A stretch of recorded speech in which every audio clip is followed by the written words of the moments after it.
Hey everybody, Kaysha here. So today I want to talk to you a little bit real quick about Tina Peters' case.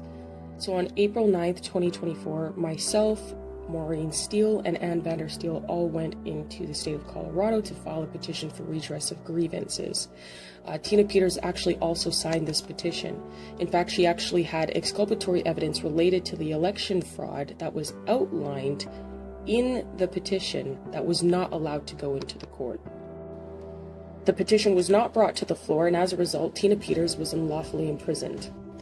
My father, Dale Richardson, was actually tortured in the state of Colorado to suppress his evidence of treason against the United States, which was based on improper engineering controls which allowed for the spread of the COVID-19 virus, which was likewise created at Wuhan by Peter Daszak and the EcoHealth Alliance with the pathogen, which were handed over to the Chinese by the Winnipeg Biolabs. This created the circumstances for widespread election fraud. My father Dale and I are friends of Tina Peters, who has been politically persecuted for standing up for the liberty of all Americans. And she, as a sister in Christ, has been persecuted like I have for standing up for the liberty of all people. In the state of Colorado, women and Christians are being persecuted on monumental levels, and I'm calling for everyone to stand up for Tina Peters in every way possible, including using the Karis Project Action Plan to compel the state government to put the petition for redress of grievance to the floor so that Tina Peters can petition before the state house that belongs to the people. And if Colorado continues to deny a Republican form of government, we will implore that Congress and President Donald J. Trump initiate Article 4, Section 4 of the United States Constitution, which guarantees a Republican form of government, to the states, and use that just power to intervene and provide what the Constitution has ordained. The time is upon us to come together and stand united as people, and let the world know that we stand together to preserve this perfect union for all Americans and our posterity. That is why, y'all already know, I'm going to leave you with my favorite quote. The greatest want of the world is the want of men. Men who cannot be bought or sold. Men who in their inmost souls are true and honest. Men who do not fear to call sin by its right name. Men whose conscience is as true to duty as needle to the pole. Men who will stand for the right, though the heavens may fall. Ciao, guys. Hello, everybody, and welcome to the Karis Project podcast. We're back again with Nikki Muditz and obviously my daughter. Good to see you. It's a long time since we've done a podcast. Yes, it has. Good to see you guys. Thanks for having me. Oh, yes. And so we were having that conversation about the feminization of men. And this is something that's a big problem in our society today. And so we'll pull up some clips and we'll discuss them. There's that lady there, that Helen Andrews that you mentioned. I've seen her before, so we'll start with one of her clips. Get that up here. And anything you want to say kind of on that topic of feminization? Get that going. I can't top anything she's going to say. This lady's brilliant. I agree with everything I've heard her say so far. All right, so let's get this up and we'll start this off. Well, why is your newsroom full of ladies? Because ladies are great journalists. I don't know what to do.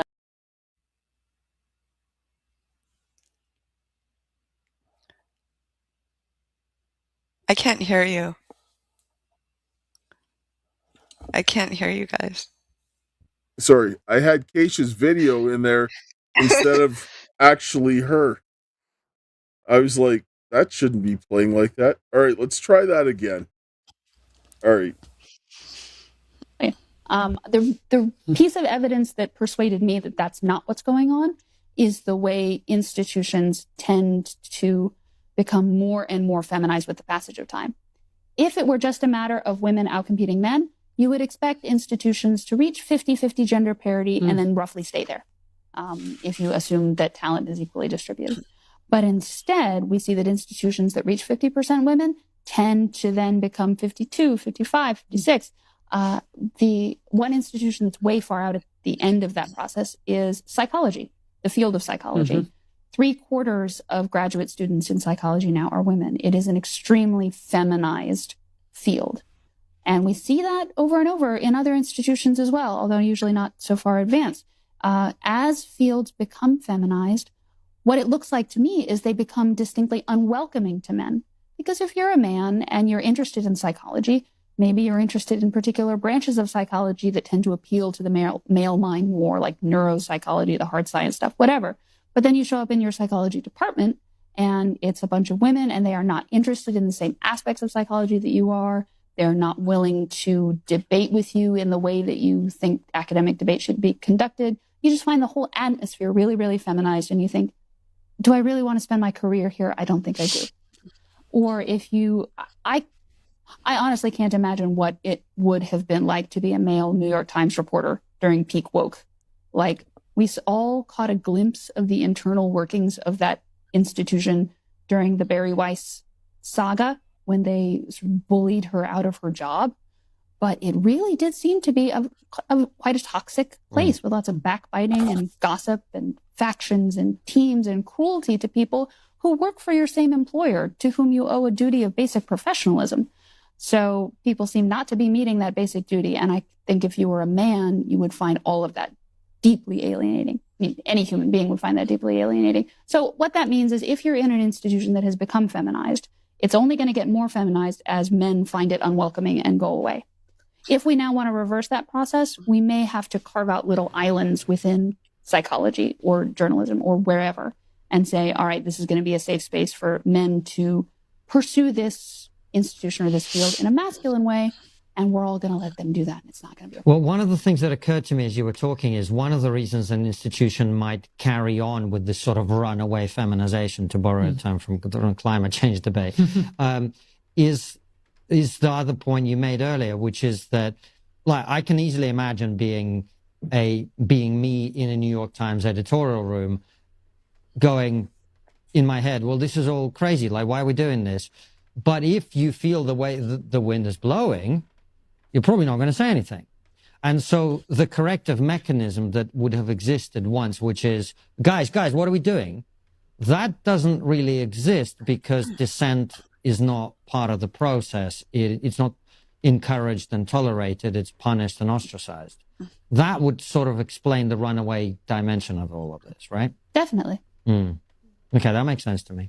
The thing that also that I worry, and I've been talking about this quite a bit. Constantine's gonna. Is your mother from Venezuela, mate? No, it's the fact that I used to be a teacher. All right, go on. No, it's the kind of the death of the maverick, essentially.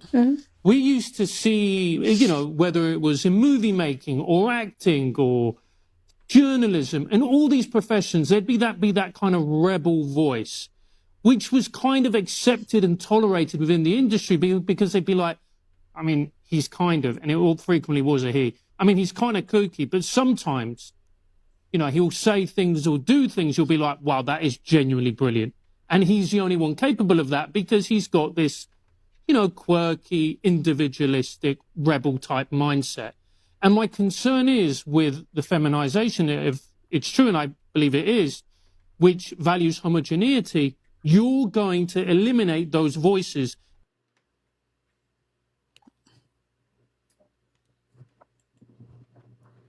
Thoughts? Like I say, I agree with everything she says.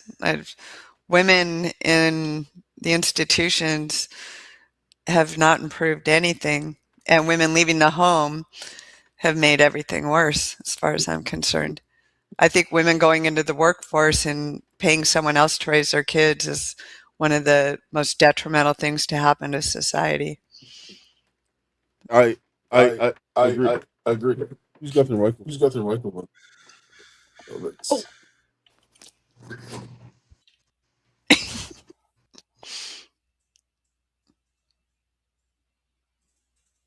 You're okay. I think we're good now because I can no longer hear myself. Yeah, I agree because when women entered into the workforce, like they said, there's that idea of where men would not, they wouldn't take that type of treatment.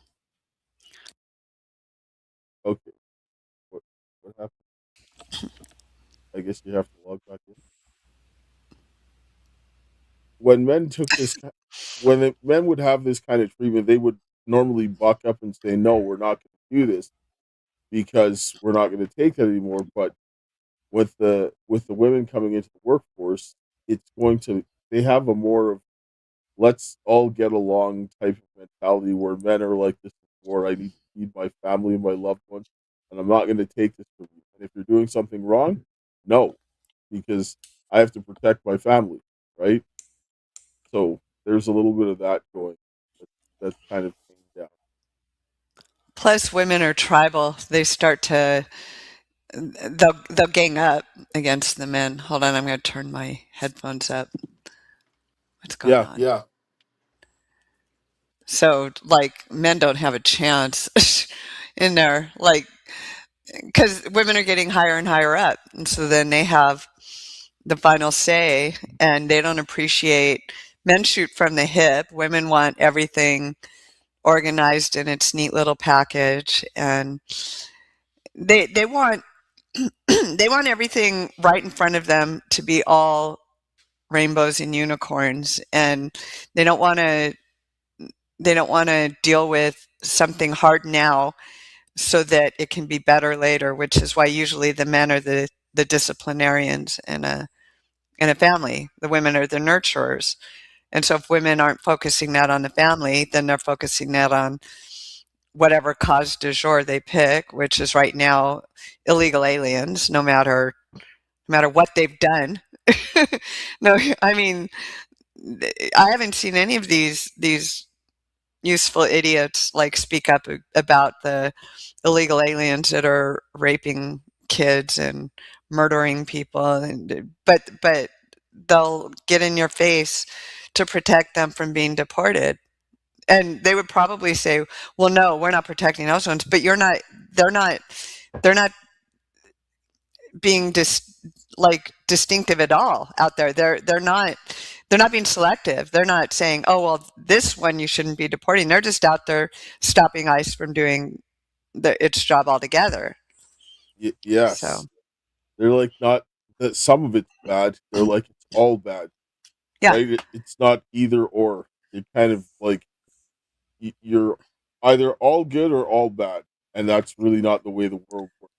Yeah. And what's crazy about these people is they judge America so harshly based on its supposedly barbaric past, but they want to go back to that. They want to go back to mob rule in the streets. They don't want law and order. They don't want us to settle our differences in court. They want their way right now, and they'll use violence to stop anything that they don't want. And they're not even looking two steps ahead to see where that leads. So they're taking us back to a time where everybody had to fight to get what they want. But that's the very thing they're saying we can't be forgiven for, even though everybody in the world was that way. We progressed out of it. The West progressed out of it, and they want to regress back to that. They want to regress to just mob rule in the streets. Yeah, I mean that's something that we can't go back to because it obviously it's not going to benefit anybody. But actually, I'm going to pull this. Let me see if I have it here. Oh yes, because this woman, like how she talked about, like how you talked about, the women will kind of be tribal and gang up on people. It's just I'm going to pull this up about this girl. She talked about something in what happened to her when she came from Russia, and then she was in Canada, and then she had a very bad experience with school and life in Canada because it's very different than what she was used to in Russia. But it's this is going to be kind of let's just look at what she has. This is a hot take, but Canada is a country of bullies parading around as virtue signalers. I came to Canada at just 12 years old, and my very first thought as a young kid was, wow, I've never seen more fake, hypocritical, and insecure people all in one place ever before in my life. If you're a Canadian watching this, this is not to say that 100% of the people are the same, not to paint every single person with the same brush. I have a few best friends that still live in Canada that I get to meet with outside of the country because I never wish to go back. But either way, there's some people that I really care about that live there. But my observation was of the average person, and that continued on from the moment that I was 12 to the moment that I was 18 to the moment that I finally left at 23. Honestly, before Canada, I lived in Russia. That's not exactly the warmest, kindest, least complicated place in the world. But let me tell you something about Russian people. At least we're direct. At least we're honest. If we don't like you, you're gonna know. That's not what I've observed with Canadians. In 99% of contexts with Canadians, it was like a Mean Girls skit reenacted. It was always like, hi, how are you? Oh my gosh, we should catch up. And then they never do. They don't care. Sincerely, they don't care if you die tomorrow. Sorry for the crude wording, but people need to know this. It's not good to be nice and polite if it's not sincere. And with most Canadians, it's so like, it's frowned upon to just be honest. They could hate you. They could hate what you're wearing. They could hate everything about you and still smile at you. So when I was in high school in Canada, and that was just the beginning of my journey, I was bullied not only by the girls my age, but I would say even more so by the middle-aged women. Their mothers. I would always go to school really nicely put together, dressed up, feminine, because that's in my Eastern European culture. Eastern European girls, we like to dress up, we like to look good, we don't care if we're going to school or to a special event. We like to dress presentably and elegantly. And just because of that, the rumors that I would hear coming from these terribly envious, insecure, middle-aged women were horrendous. I found out later that they would call me, for instance, the school bicycle. Are you catching on? I was always one of the most innocent people. I didn't want to go out. I didn't want to drink. I always held conservative values, but for some reason, for being dressed a certain way that was feminine, I was an SLUT. Just because of the way that I was dressed, and they would make up stories and rumors. And this was propagated by women who you'd think are old enough to know better. It was really disgusting. But same with the kids. No one was friendly. No one was welcoming of a fresh off the boat immigrant. I did not experience that Canadian friendliness and warmth that's talked about in other countries. It's a myth. They'll smile at your face, and then as soon as you turn around, they'll happily throw daggers at your back. One main problem that everything boils down to with Canada is that there's no real core identity for what it means to be Canadian. If you think about it, what could you name? Hockey, maple syrup, or the whole sentiment of multiculturalism is our strength? That is the problem. It's not like the USA where people come in and they assimilate and they take pride in becoming an American. In Canada, it's everyone for themselves. Honestly, I've lived it. The Russians stick with the Russian, the Serbians stick with the Serbians, the Chinese stick with the Chinese, the Indians stick with the Indians. It goes on and on and on. It's just fact. And no one is uniting because no one has a single uniting cultural identity element to defend or take pride in. And at the end of the day, people are kind of spineless. Everyone is just kind of scared to offend the other person and scared to speak the truth. The Canadian society at large is not that of leaders. It's that of followers. It's just people looking over their shoulder, trying to see what their neighbor's doing and seeing if they copy them or if they envy them. It's really just so much envy, insecurity, and absolute fear of being authentic.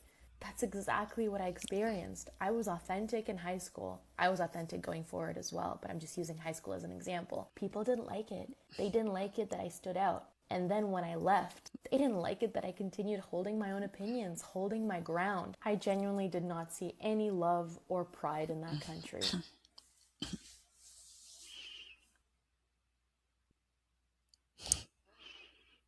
I think she just summed up the left in general. That's the just left the left. everywhere. That's the left and the right. In Canada, that's the left and the right. That's everybody. Like, In Canada? nobody Really? wants to see, yeah, nobody wants to see you succeed in Canada. Like, I had that same problem where I would just do my own thing in high school. And then people would be like, oh, that hoe. I'm like, I don't leave the house.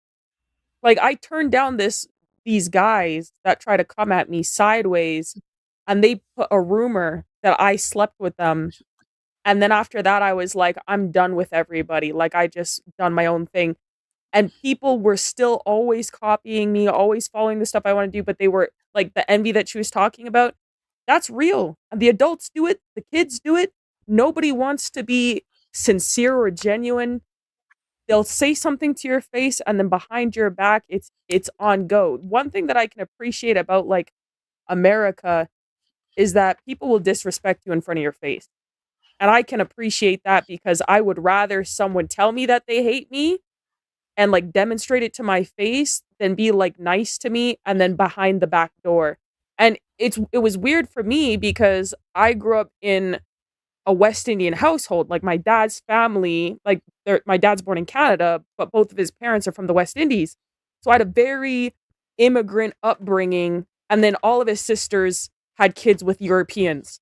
So it's like it was so foreign to me what I was watching the kids do in Canada. And it like her exact experience, I lived it my whole life. Kindergarten all the way up. It's weird. And there's nothing, she's right, there's nothing about Canada that actually unifies us because everybody, like the Japanese are with the Japanese, the Russians are with the Russians, the Serbians with the Serbians, you know, what Africans with whatever country they're from in Africa, whether it's Nigerians or Ghanaians. There's nothing that keeps us together as Canadians. Like, I would always make the joke to people, like, we have maple syrup and raspberries and Tim Hortons. Like, that's all I can think of was food. maple syrup. Yeah. And rush. Like, maple And syrup rush. is the thing. Yeah. So, yeah, like, countries need something to unify them or else they're not going to be with it. And especially, I had traditional family values because I came from a family of, like, immigrants, which were very traditional because it's really just the West that's super feminized like this, like, in the way that we're seeing it. And I was hated completely because nobody liked that. Everybody wanted to be the feminist, the boss babe, the go-getter. And I was like, I want to have a family. I want a husband and children. I want to be a wife and a mom. And they're like, you're a loser. You're a scrub. You suck and you're stupid. I'm like, okay, well, there it is. So yeah, I totally get what you're saying.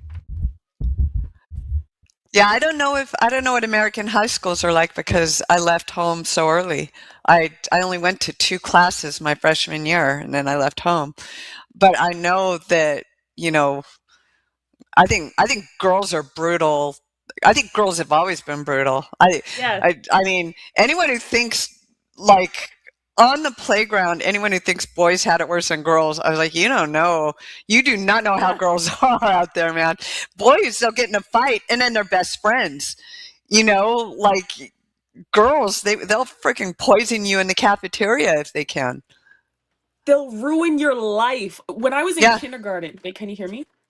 Can you hear me? When I was in kindergarten, I used to play soccer with the guys like at recess because I liked sports. I grew up with a single dad, you know, like, and a bunch of male cousins. So I liked sports. At recess, I'd always play soccer with the guys, and they were part of the cool group. And it, like, for first couple years of elementary, I was doing that. One day, this one girl, she hated me.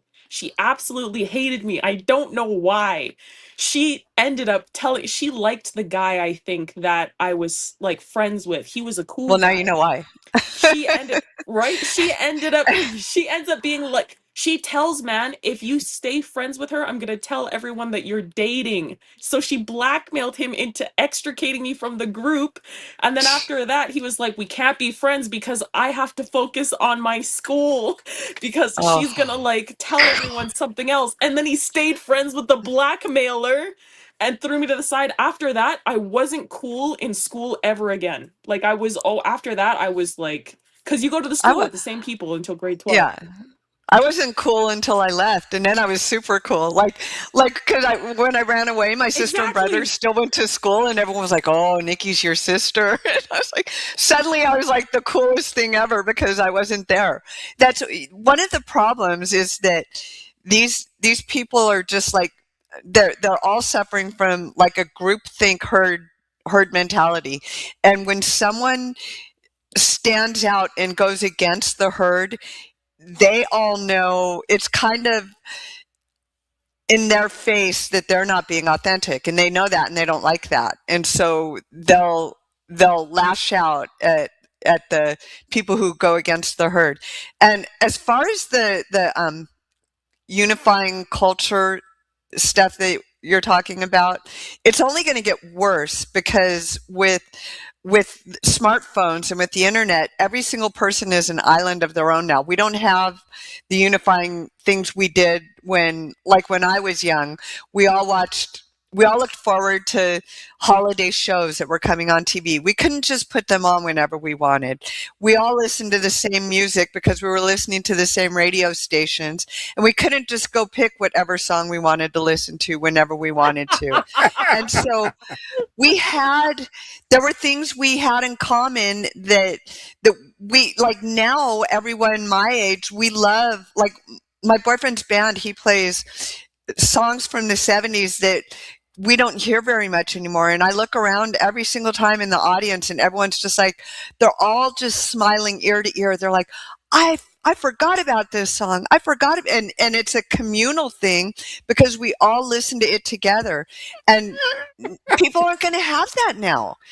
Like anywhere where there's, internet and social media and all this, they're not going to have, there's not going to be a nation culture for very long, because people aren't and then that was my biggest problem with, like, Colin Kaepernick kneeling at the game. I was like, look, the problem is the left there were a few things that we could go to that politics were put aside.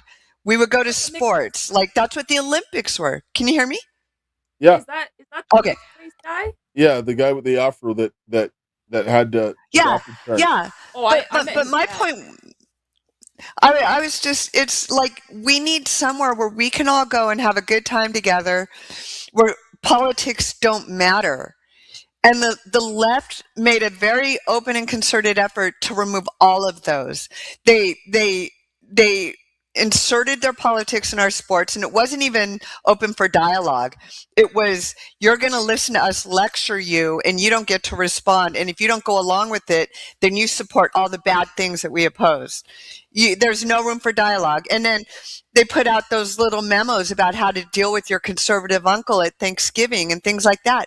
They intentionally removed every single thing we could do communally without politics being a divider.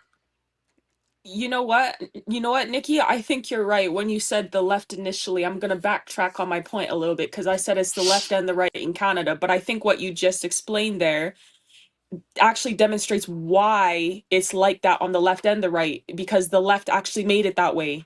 Because now the right actually doesn't have the opportunity to go and do these things, because they've done all these little things in all the different areas of society to coerce and force people into pretty much shutting up and not being able to express themselves in a way that's just natural or normal. Like how to deal with the conservative uncle at Christmas dinner is crazy. Like, is insane, but that's essentially what it is. And then in the schools, like when I was coming up, if you had conservative values, the teachers would target you even more. Like, they would punish you for any conservative value whatsoever, which was crazy, because in one sense, they would look at you like, oh, you're so exotic. And teachers would literally say this to me and other kids who had family that were like not like singularly just Canadian.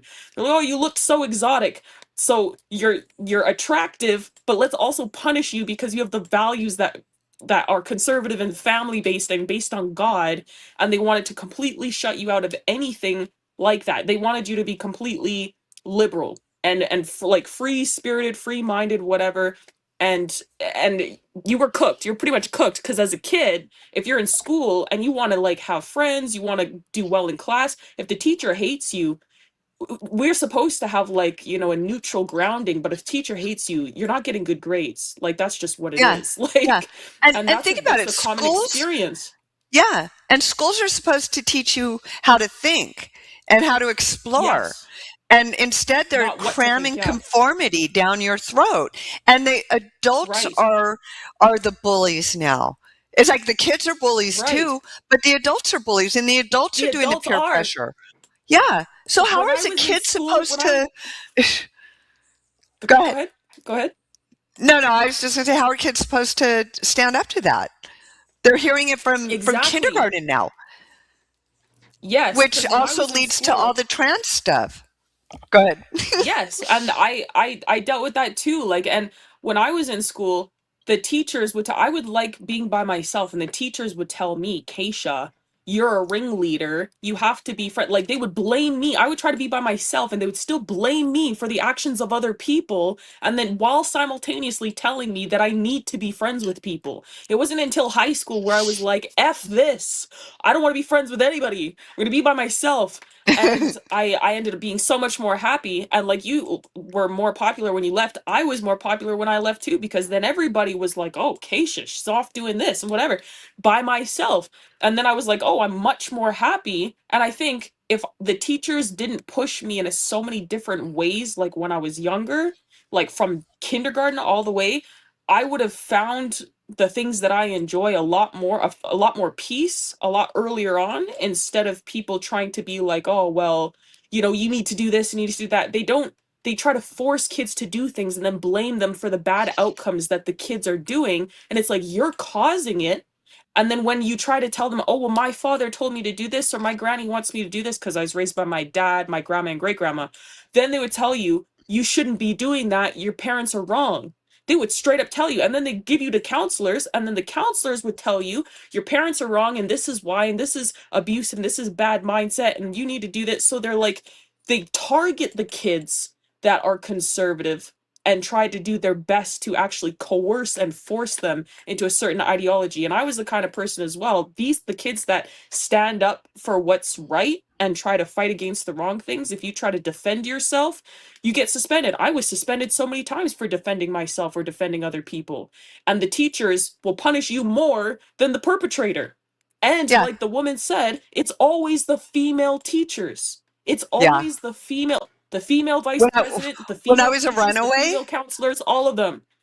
when I was a runaway, the female police were the worst.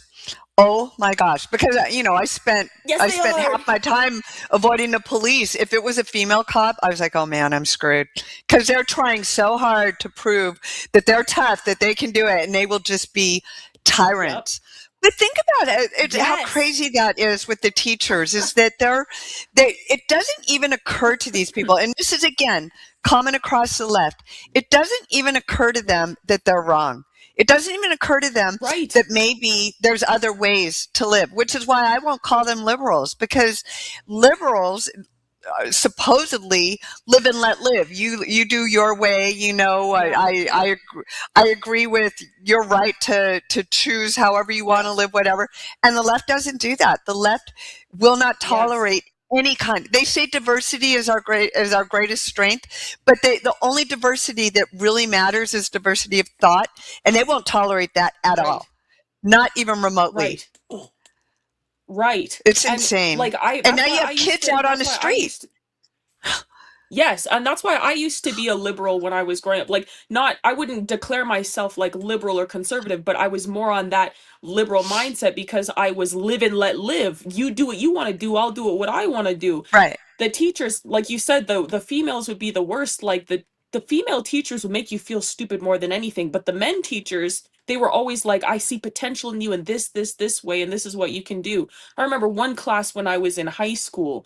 It was like the first month of our English class. I was freshman in high school, and the teacher, she looked around the class and she's like, who of you read the Bible?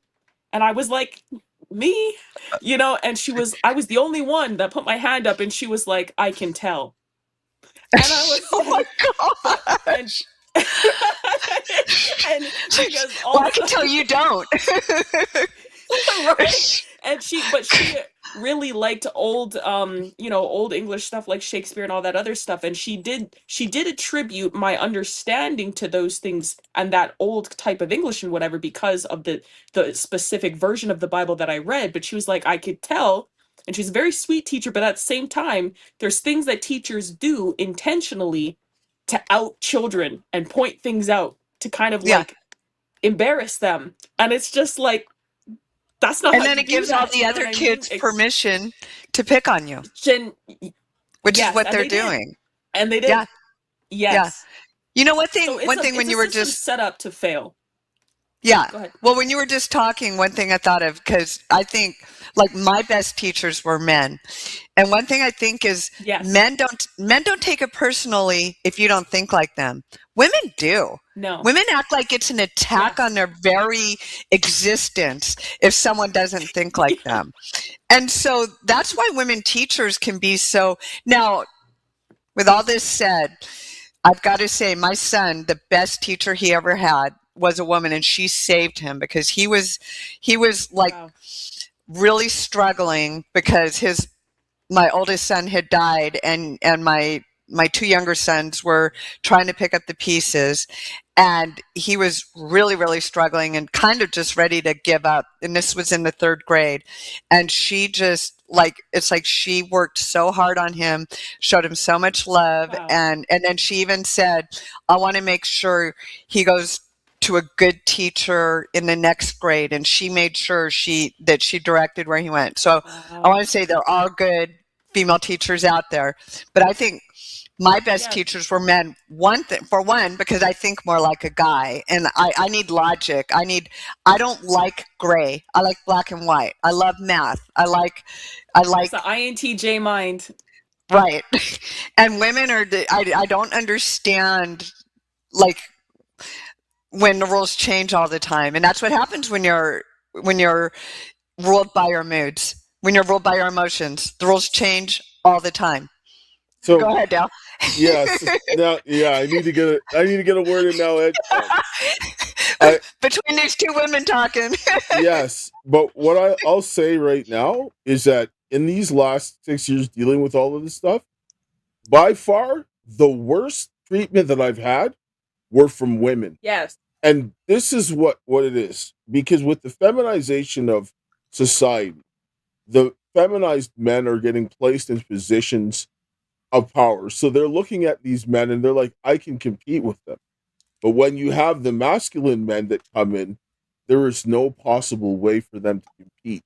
So what do? They band together and they do all of the shade to stab you in the back. Women are by far the most treacherous because they can't come at you head to head the way that a man can be like, okay, let's throw down and fight. Women can't do that. So they have to go in this treacherous manner. And they will do the most ruthless, ridiculous things because they're looking at what makes them feel good in the moment and they're throwing away the long term. How many women I've told don't do these things because you're placing yourself into a bad situation and they don't care and they do it anyway. And then when the consequence comes, they go crazy and they try to do everything they can to avoid it. Where men, when they see this, they're like, not today, Satan. I'm not throwing my life away. Right? Yeah. Yeah. Yeah. And then they'll get mad at you if you like dare point out, well, I warned you. It's like, don't you dare bring up that you told me this would happen. But yeah, women, oh man, I had something and I lost it. Let's just pull up this next clip on the gender wars. Helen talks about the gender wars. Jordan Peterson a lot. I think he's a very wise person. But to be honest, this sort of mythology of gender differences was never something that interested me. It was never a topic that I ever anticipated I would be writing about. It's just not my cup of tea. Because it seems like a kind of debate that goes in circles and has gone in circles for centuries. There have been battles between the male and the female since the dawn of time. Since before the dawn of time. The primates, there are battles between men and women. It's definitely a topic of debate that has been returned to and recycled over the centuries. The reason why this feminization thesis kind of sparked my interest in a way that gender dynamics in general never really did is that it is something unprecedented. It is that miraculous thing, something in the gender wars that is truly new. We have never, no civilization on the planet has ever had a situation where they can look forward to a day when a majority of judges are going to be female. Or they can anticipate a day not too long from now when the majority of legislators in their parliament are going to be female, when they have female police chiefs in their largest cities, or the legal profession in general is on its way to being majority female. That is something unprecedented. So it's really not that surprising and shouldn't really be that controversial to say that something no civilization in human history has ever faced is posing new problems that we haven't seen before. Yeah. This whole idea, feminism is the worst thing to happen to society because of what it's done. And because women are the ones who raise children, they're the ones who are feminizing their sons based on what they're doing. And then they hand them off to the school system and prepare them to be indoctrinated. Because men and women are different. And they're different for a necessary reason. If we were not, we would not exist, right? Men and women Right. have to be different. Women are very great at being women, but they're terrible at being men. Men are great at being men, and they're terrible at being women. We need to work together, but this whole idea that women and men have to stand on the same podium, having a family is slavery, that you can't have success unless you're like a man.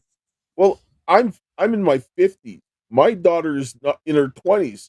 There is no way that she can even keep up with me on the way that I work and the way that I go. Right? Speaking of this, go ahead. I'll pull up a clip. I know you want to say something. Yeah, like honestly, nothing makes me more exhausted than trying to do like the work of a man. I am constantly tired. I'm sick of it. I literally just want to get married and have a family.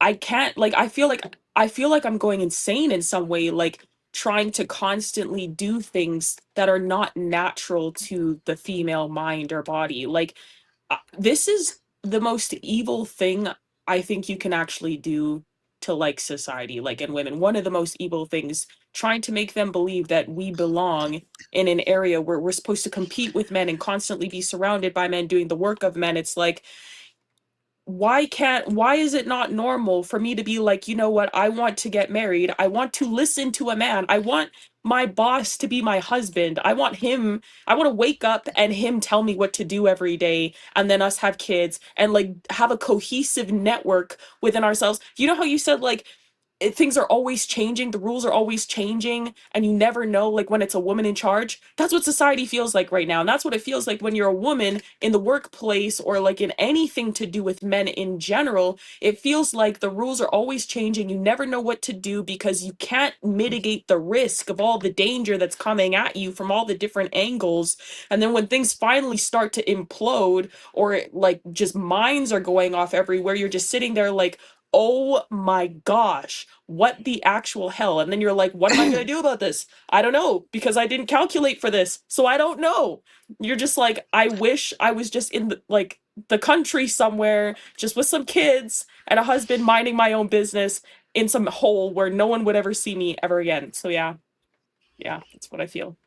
Well, I mean, and so another reason that men are more feminized now is because with women going into the workforce, kids are starting like preschool. They're starting really, really young. And those schools, like I raised all boys. Schools are not designed for boys. Schools don't like boys. Schools like girls. Girls sit, they do their work, they're quiet, they're very obedient, and boys just want to break stuff and jump around. And so that's stifled from the moment they're out there. So when women are in the workforce, their kids are just being, the boys are just being pummeled. The girls are becoming bullies. They're learning from a very young age to become bullies because they're told that the boys are their enemies and that men are their enemies. I mean, look, like how many of these dumb freaking broads chose the bear over the man? I'm like, I mean, I've I've gotten out of some situations with men. Like men are stronger. There's no doubt. But I've gotten out of some situations with men. I'm not getting out of a situation with a bear. Okay, I mean, gosh, Literally, like that's not you're right. happening.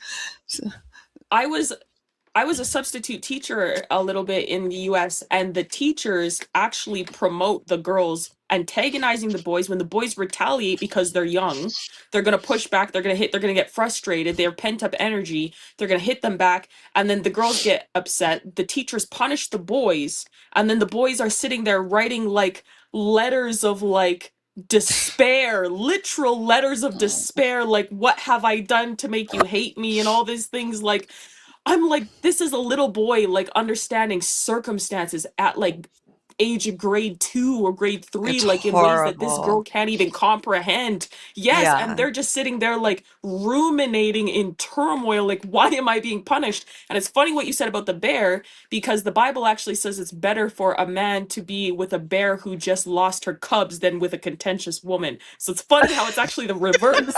I right before we go to the next clip, I just wanted to. Somebody was on Rumble was saying that you're well said for what you're saying, Nikki. So everybody, go ahead, sign up at the Oh, Kelly how do I Corner. see the chat? Is there a way You, to see the chat? Oh, I have no, to be on Rumble, huh? yeah, Okay. that go and sign up for the channel Kelly Corner. This is where her show is going to be. So whenever you want to see it, check it out there. I'm just going to play this clip and I'm going to play another one after that. But this one here is about blue collar men, and I was a heavy duty mechanic, so I fully relate to what this woman is saying. Just listen. Blue collar men will look you dead in the face and say they're totally fine while their knee hasn't worked correctly since 2014 and they haven't had a full night's sleep in years. They don't measure pain on a scale of 1 to 10. They measure pain on a scale of, can I still go to work? And if the answer is yes, then medically they're invincible. Something in their body stops working. They're like, okay, well, I guess this is a part of me now. And they're always like, it could be worse. Like, that's their coping mechanism. The phrase could be worse is blue collar Prozac. And blue collar men do not sleep. They black out briefly. And they're proud of it. This becomes part of their personality. Neglect with a side of confidence. But you know what? They show up every day. Limping, half asleep, held together by duct tape, ibuprofen, and pure spite. And when you ask them how they're doing, the answer is always fine. Not good, not great, it's just fine. Which in blue collar language means everything hurts, I'm exhausted, and I will not be talking about it. Blue collar men will look you dead in the face and say they're That's true. Like, my daughter will be like, I'm sick. I'm like, I don't got time to be sick. Yeah. Yeah. For sure. I have a lot of respect for my ex-husband is a blue collar man, and he went out there and he made sure I was able to stay home and raise the kids. I was a stay-at-home mom for all 3 of my boys. And I mean, come hell or high water, I would have been a stay-at-home mom, because I was just telling my boyfriend yesterday, in my runaway days, every single person out there, every single one who was on the streets was sexually assaulted when they were kids. And I'm not trusting anyone. I trusted my sister, and that was it. Or my brother, but my brother worked, so my sister and I took turns, we would have all the kids while the other one did whatever, but I wouldn't, I just go off on tangents, don't I? Anyway, my ex-husband, yes, he's a very hard worker, and thank goodness my boys have very good work ethics, thanks to seeing that. And yeah, they do. One of the reasons men don't answer when women ask how they're doing is, sadly, more often than not, women probably don't want to hear how the men are doing. No, they don't. They don't. When you say something, it's like a rhetorical question. Yeah. Because if you tell them the truth, they're like, oh, wow. And you're just I'm going to go get my nails done. I just want to bring up this clip before we take a break here. To when you talked about the feminization of school, this woman, she says some things here, so let's just pull that back up. So instead, we feminize boys by making them sit like little girls in circle time. And even little girls can't sit in circle time. Little boys who are between 3 and 5 years old have surges in testosterone almost as much as in adolescence.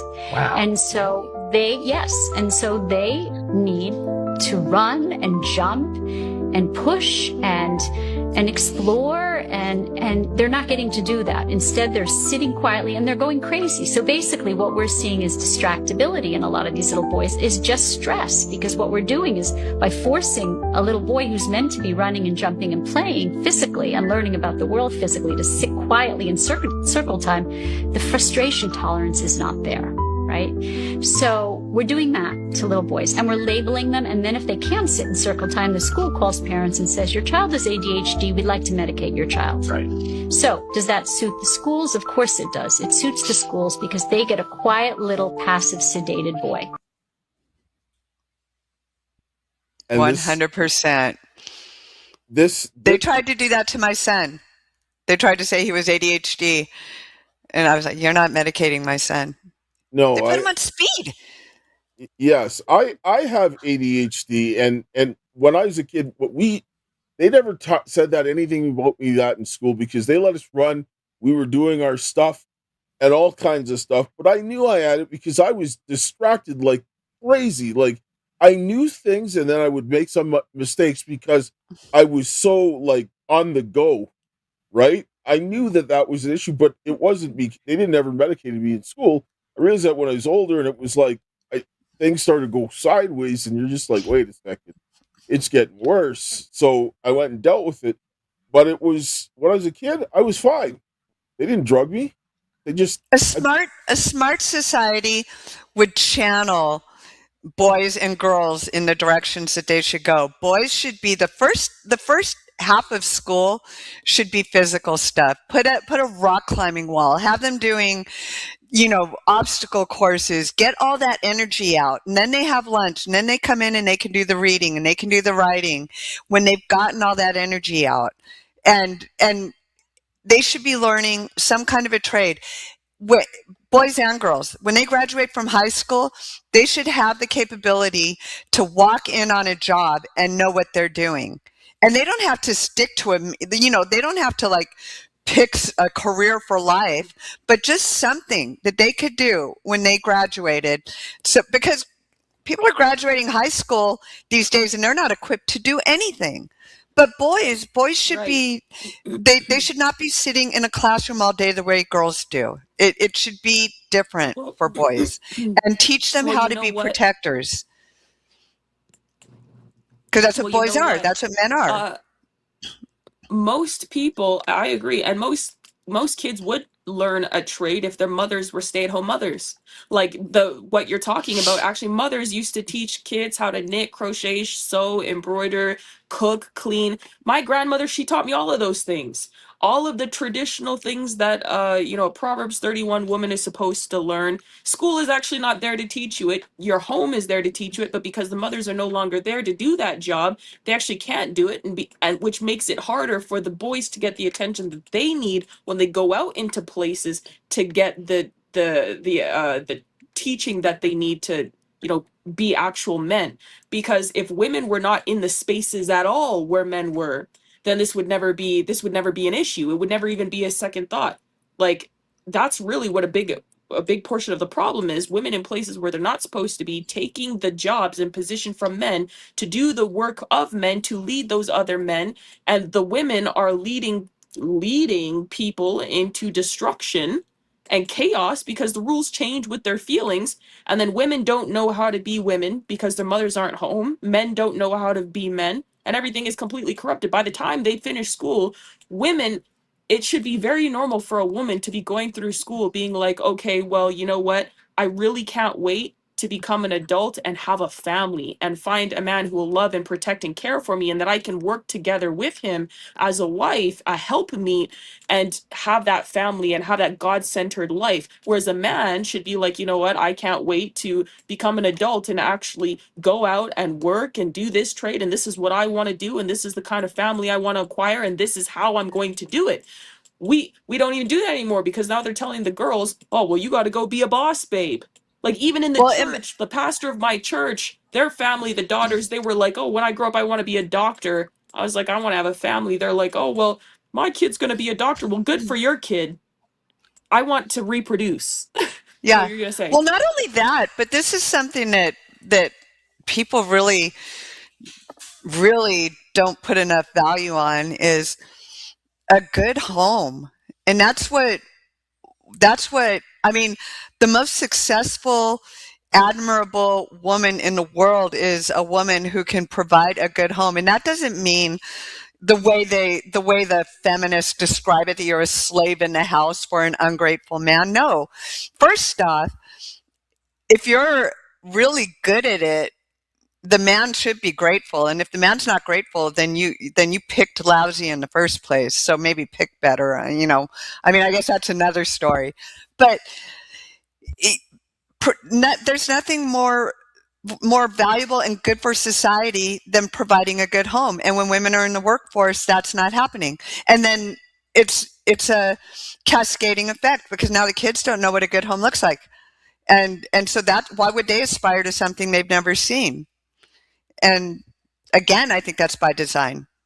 Yeah, we're gonna take a short break because we're gonna split the segments. Then and then we'll be back on the other side here. So yeah, I guess we'll just get to it. Just tell people where they can reach you, and then for anybody who's I'm continue on to X and Facebook. So under my name, Nikki Minutes. It's not hard to find me. Yeah, so if you're watching on Rumble and Facebook and on X, mostly X.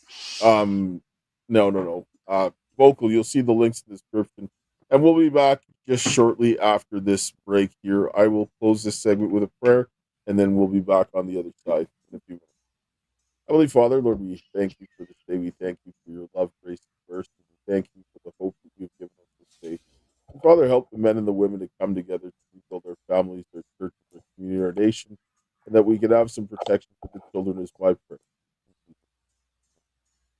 And so let me just get this up, and we will be back in a minute. Stay tuned. Hello friends, my name is Kaysha and I'm a proud member of the Métis Nation of Saskatchewan. And I'm also a survivor of human trafficking. My trafficking began in Saskatchewan, moved into Alberta, and even crossed into the United States. I was stalked, hunted, and ignored by the very systems over the last 5 years that were meant to protect me. This is why, with my father Dale Richardson, we started the Karis Project. This is an Indigenous, survivor-led movement for humanity dedicated to exposing trafficking, government corruption, and holding institutions accountable. One of the most powerful tools that we are using is the petitions for redress of grievances. These are lawful constitutional actions rooted in Canadian and US law, and in treaties that tie us together across provinces, across states, and even across borders. These petitions are precedent-setting. They create a binding record. They demand accountability while representing reconciliation in action. Indigenous and non-Indigenous people working side by side to preserve liberty for all. But we cannot do this alone. We need your help to keep this movement alive, to raise awareness and to build a legacy of justice for Indigenous women, for trafficking survivors, and for families everywhere. Thank you. Please stand with us. Your support makes this work possible. Together we can restore justice, heal families, and defend freedom. And I will close with my favorite quote. The greatest want of the world is the want of men. Men who cannot be bought or sold. Men who in their inmost souls are true and honest. Men who do not fear to call sin by its right name. Men whose conscience is as true to duty as the needle to the pole. And men who will stand for the right, though the heavens may fall. Thank you.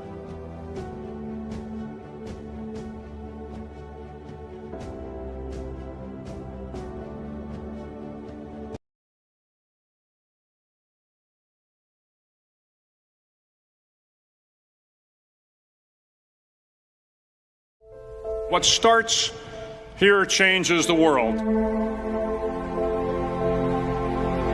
I have a few suggestions that may help you on your way to a better world. And while these lessons were learned during my time in the military, I can assure you that it matters not whether you ever served a day in uniform. It matters not your gender, your ethnic or religious background, your orientation, or your social status. Our struggles in this world are similar, and the lessons to overcome those struggles and to move forward, changing ourselves and changing the world around us, will apply equally to all. So here are the 10 lessons I learned from basic SEAL training that hopefully will be of value to you as you move forward in life. Every morning in SEAL training, my instructors, who at the time were all Vietnam veterans, would show up in my barracks room, and the first thing they'd do was inspect my bed. If you did it right, the corners would be square, the covers would be pulled tight, the pillow centered just under the headboard, and the extra blanket folded neatly at the foot of the rack. It was a simple task, mundane at best, but every morning we were required to make our bed to perfection. It seemed a little ridiculous at the time, particularly in light of the fact that we were aspiring to be real warriors, tough, battle-hardened SEALs. But the wisdom of this simple act has been proven to me many times over. If you make your bed every morning, you will have accomplished the first task of the day. It will give you a small sense of pride, and it will encourage you to do another task, and another, and another. And by the end of the day, that one task completed will have turned into many tasks completed. Making your bed will also reinforce the fact that the little things in life matter. If you can't do the little things right, you'll never be able to do the big things right. And if by chance you have a miserable day, you will come home to a bed that is made, that you made. And a made bed gives you encouragement that tomorrow will be better. So if you want to change the world, start off by making your bed.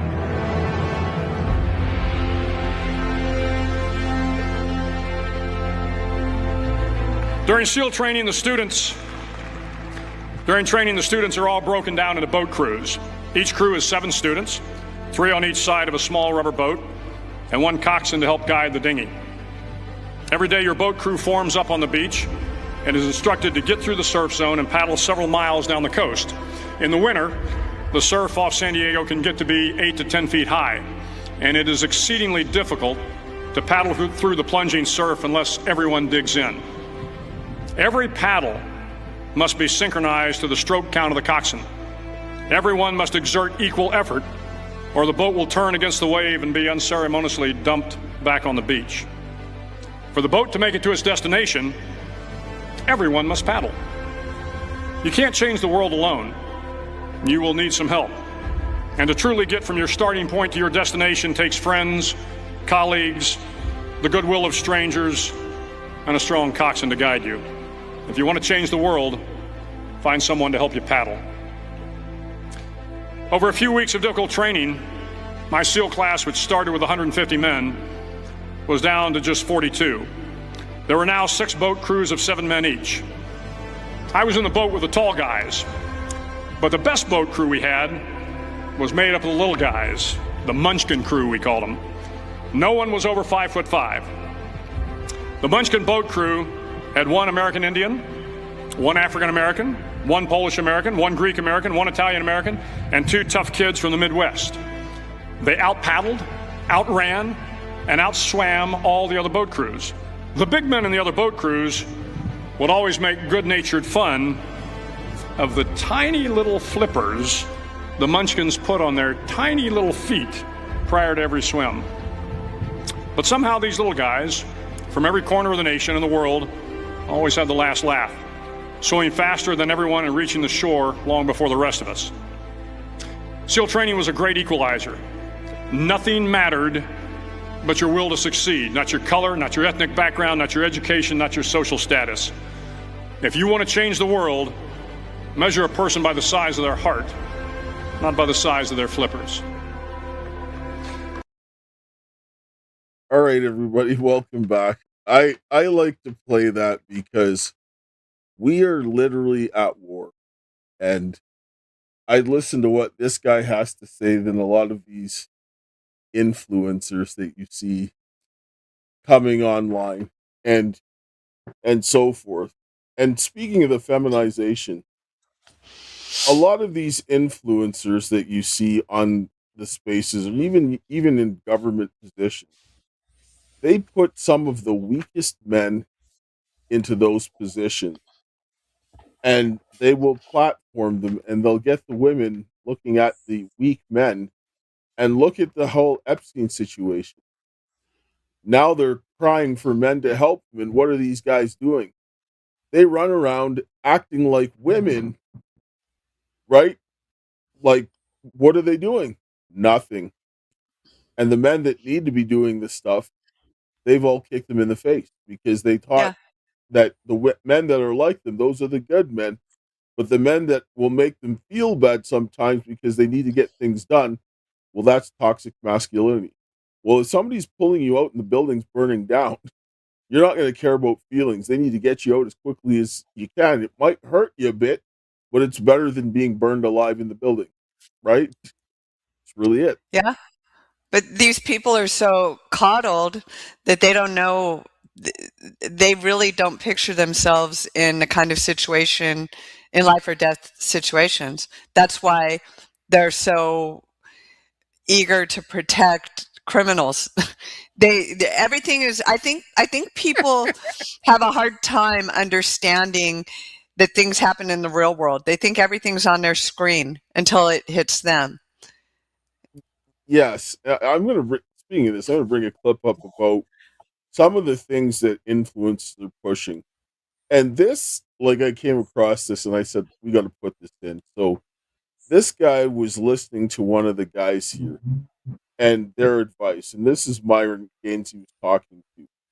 But some of the things that he says are way off base. And men should not do this. And, like, women should not follow a lot of these influencers. But listen to what this guy had to say. So we'll just pull this up.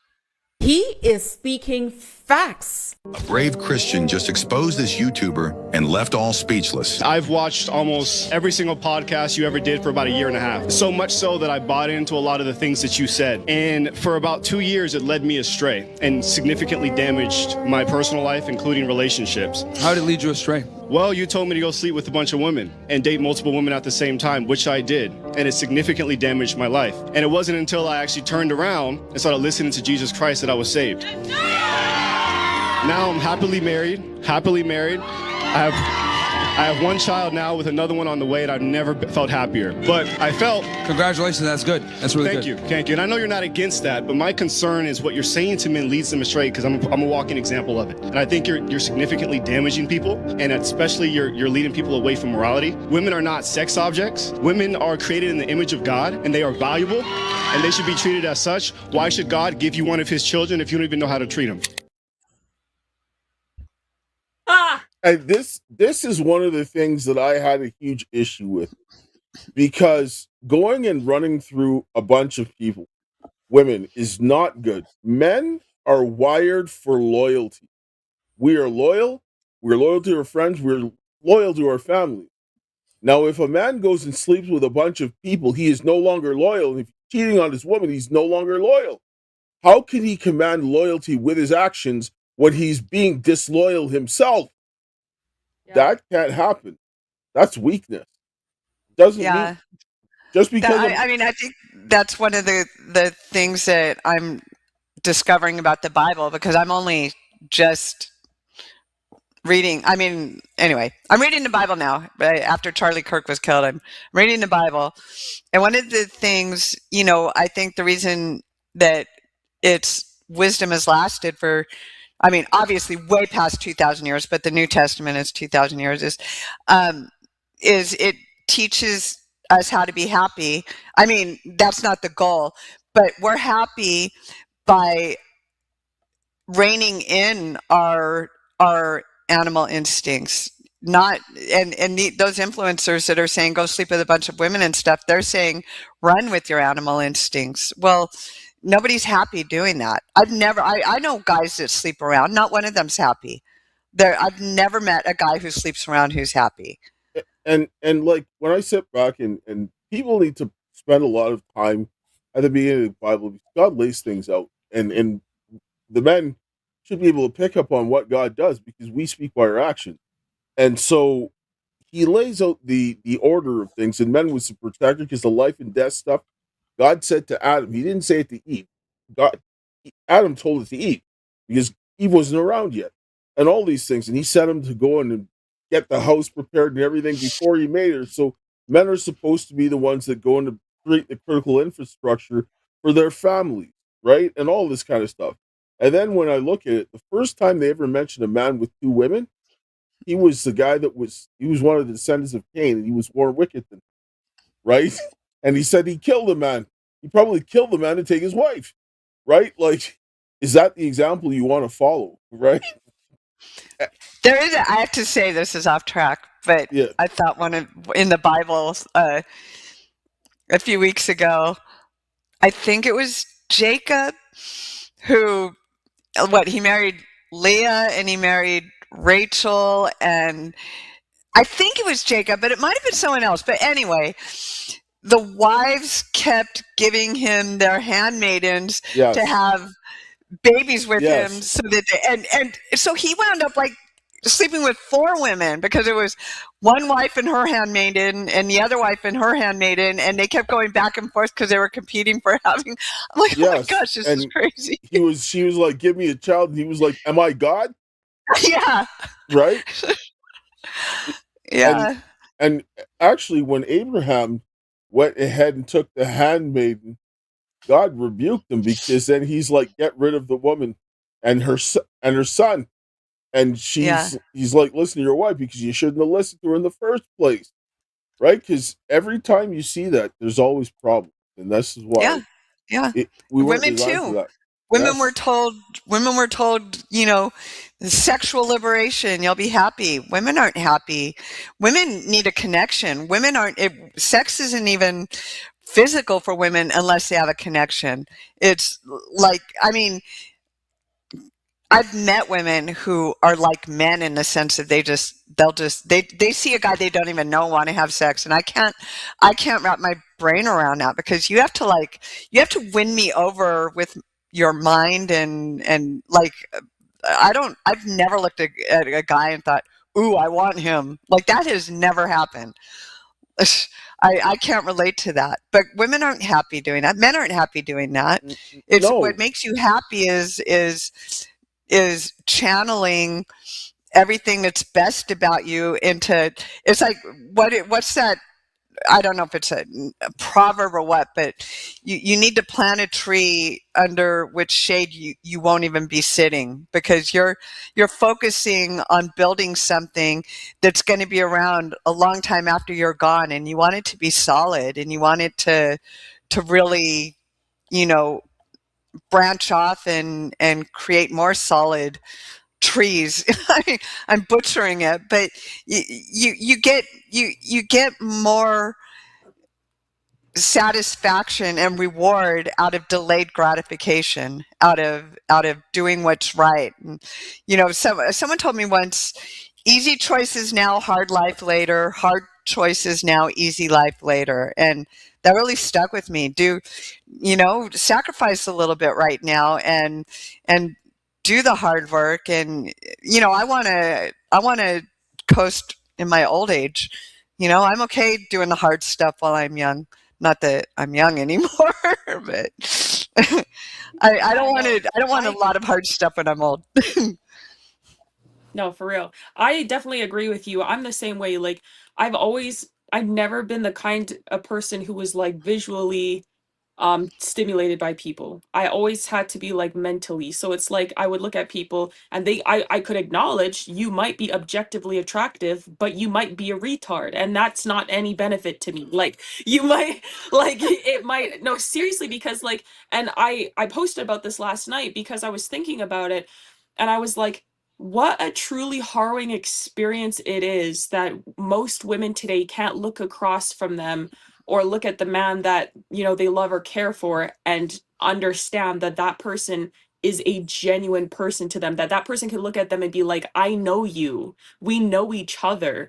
And like that is such a rare and special thing That's the only way that you can captivate a woman's mind. And it's like women today, they're so focused on the money, 6-pack, 6 figures, 6 inches, 6 feet, or whatever, which, you know, is not going to get them anywhere because they're not at all, they can't connect with that guy. They're literally, so they can always be on to the next, Yeah. because they only Yeah. captivate the pockets. But if you captivate a woman's mind, it doesn't matter what anyone has. She'll never go anywhere else because she's like, where am I going to find that special connection with this person again? And it's like, even if you do find it, it takes an exceptionally long time to find and then to build and like to captivate, like to actually like Yeah. create. And then you So have to I nurture completely it. agree. You have to keep it up. People don't Yes. understand. Like you have to always be discovering who you're with, no matter how long you're together. You can't just, as soon as you start thinking you know everything about them, you stop seeing them. And that's when things go astray, because you stop seeing each other. And I don't mean like going out with each other. I mean, you may live together. If you stop noticing each other and they become part of the furniture, that's when things go bad. You Yeah. can't ever let it get to that. Well, and women have to understand this about men as well. Men, okay, deception is not loyalty, and men interpret deception badly. So if a woman goes in and, for example, uses her body to get the man, gets the man in there, he's going to resent you, because if you're of a terrible character, he's going to resent you, and it's going to cause problems because a man is going to act out. You see, for me, when I sit down and I talk to a woman, I have to sit down. I don't care. Like, obviously, you have to have some reasonable attraction. But I think about, what am I going to talk to this woman over dinner for the rest of my life? If I feel like punching myself in the face, the answer is going to be no. I don't care what Yeah. you look like, right? Because you have to have some kind of mental connection with that person, because if you feel like you're talking to a plant, right? Because you don't have conversation, that you're not going to go anywhere. So you have to be able to have that connection with the person. I've been with my guy for 16 years, and we can talk and talk and talk, and we don't run out of things to talk about. I mean, we can also, we both work at home, and we could sit all day and not say a word, but not out of anger, but because we're both focusing on whatever. But we're not out of things to talk about. We have very stimulating conversations all the time. That is like the most beautiful thing, because like I said, Yeah. you need to be able to be like, I know this person, but I want to continue to know them for the rest of my life, and also that this person is a very safe space. Like, and I think that a lot of like the red pill and the men are promoting right now, like how Myron said, oh, go sleep with all these women, but to go and sleep with those women, I feel like that's where a lot of women are. There's the confusion of consent, because when someone is a safe place to you, you're mentally, emotionally, intimately, physically safe. You've built that connection where you trust that person. And the more pure and innocent that connection is, the more you actually want to engage with that person intimately on a physical level. But these men are going and saying, skip all of the work to actually bond with this woman in the way that God created her to bond, and just try to sleep with her. You might get her in the moment, and then later she's like, wait a minute, I didn't like the way that was set up, because then they had time to reflect, and then they realize, oh, and that's how men get themselves in problems. And this is how a lot of men are getting themselves into issues. So I think that's why it should be completely avoided, like what Myron is saying, because like the guy said, it set him up for failure in a lot of ways. Not that that was his specific situation, but you get the point. You need to actually build something concrete with someone where you can trust them, they're your safe space, and that you genuinely feel like that's a genuine person. You know them, and you want to continue to know them forever, like what you were experiencing. Yeah, and what do the women think anyway? I'm sorry, but isn't it known that the more you like a guy, the more they have to work for you? If a girl just puts out right away, the guy isn't going to consider her of any value. I mean, No. this is such common sense. I don't understand how every girl doesn't instinctively understand this. They don't, and they're told something completely different, because men value what they work for, and if you come there and just give it up, the man is not going to respect you inherently, because he didn't have to work to get anything, right? And you want him to lay down this foundation. And one thing that when what women don't understand what men do, and the feminization of men have done this, like beat this out of men badly. The reason why a man should never have sex with a woman when he's getting to know her is because he needs to see what he can do for her. Because this is what fathers do for their children, and the men do this for the women they're with. Men are very good at seeing the potential and what it will come to later down the road. We're designed to see this. This is how we protect. And then we draw out the best of them. So the man has to look at the woman and say, can I help her become who she needs to be? Because women are so the biggest underachievers because they can't realize their potential. They can't. Not the way that men see them, and they wonder what these women are doing because they're like, you can do so much more, but women don't have that. It's like they don't see it. I see this happen. It's because they're in the wrong place. It's because they're in the man's arena. If women were focusing on building a good home and raising their kids and stuff, they would start to see their potential, but their eyes are pointed the wrong direction. Yes, but even when a woman's in this situation, men is like the father is like the Wayne Gretzky of the family. He makes everybody around him better because he helps to see what they need and he gives it to them. This is what we do. And we're designed to do that so we can go out and like work ourselves into the grave if have to help our families. Men need to see if he can help that woman at that point in time because you have to have that right match. For example, if a woman is significantly more intelligent than the man she's dealing with, he's going to have a very hard time because they're going to want to have certain things and have certain needs met, and they're going to get frustrated in the other way. Or if the woman is, for example, damaged, does he have the patience and the strength to help her get through this? Because if he can't, then he should just walk away and allow someone else who is more suited to that to do that. And then we'd have less problems when we would have those, like having the right people being matched together. Right? Yeah. That's kind of what it's getting. I want to bring this up because about the feminists, and this guy talks about there's no happy feminist. So we'll just listen to what he has to say.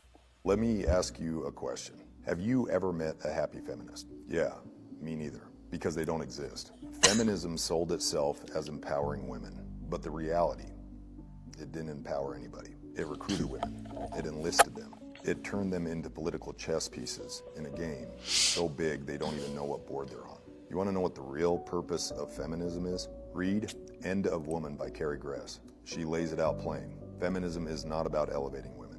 It's about erasing femininity. It's about erasing masculinity. It's about blowing up the traditional family and leaving a power vacuum big enough for the elites to drive a tank through. And here's the tragic part. The women caught up in all of this didn't sign up to be miserable. They signed up thinking they were joining a movement that had purpose and meaning. But what they traded away were the very things in this life that give us meaning.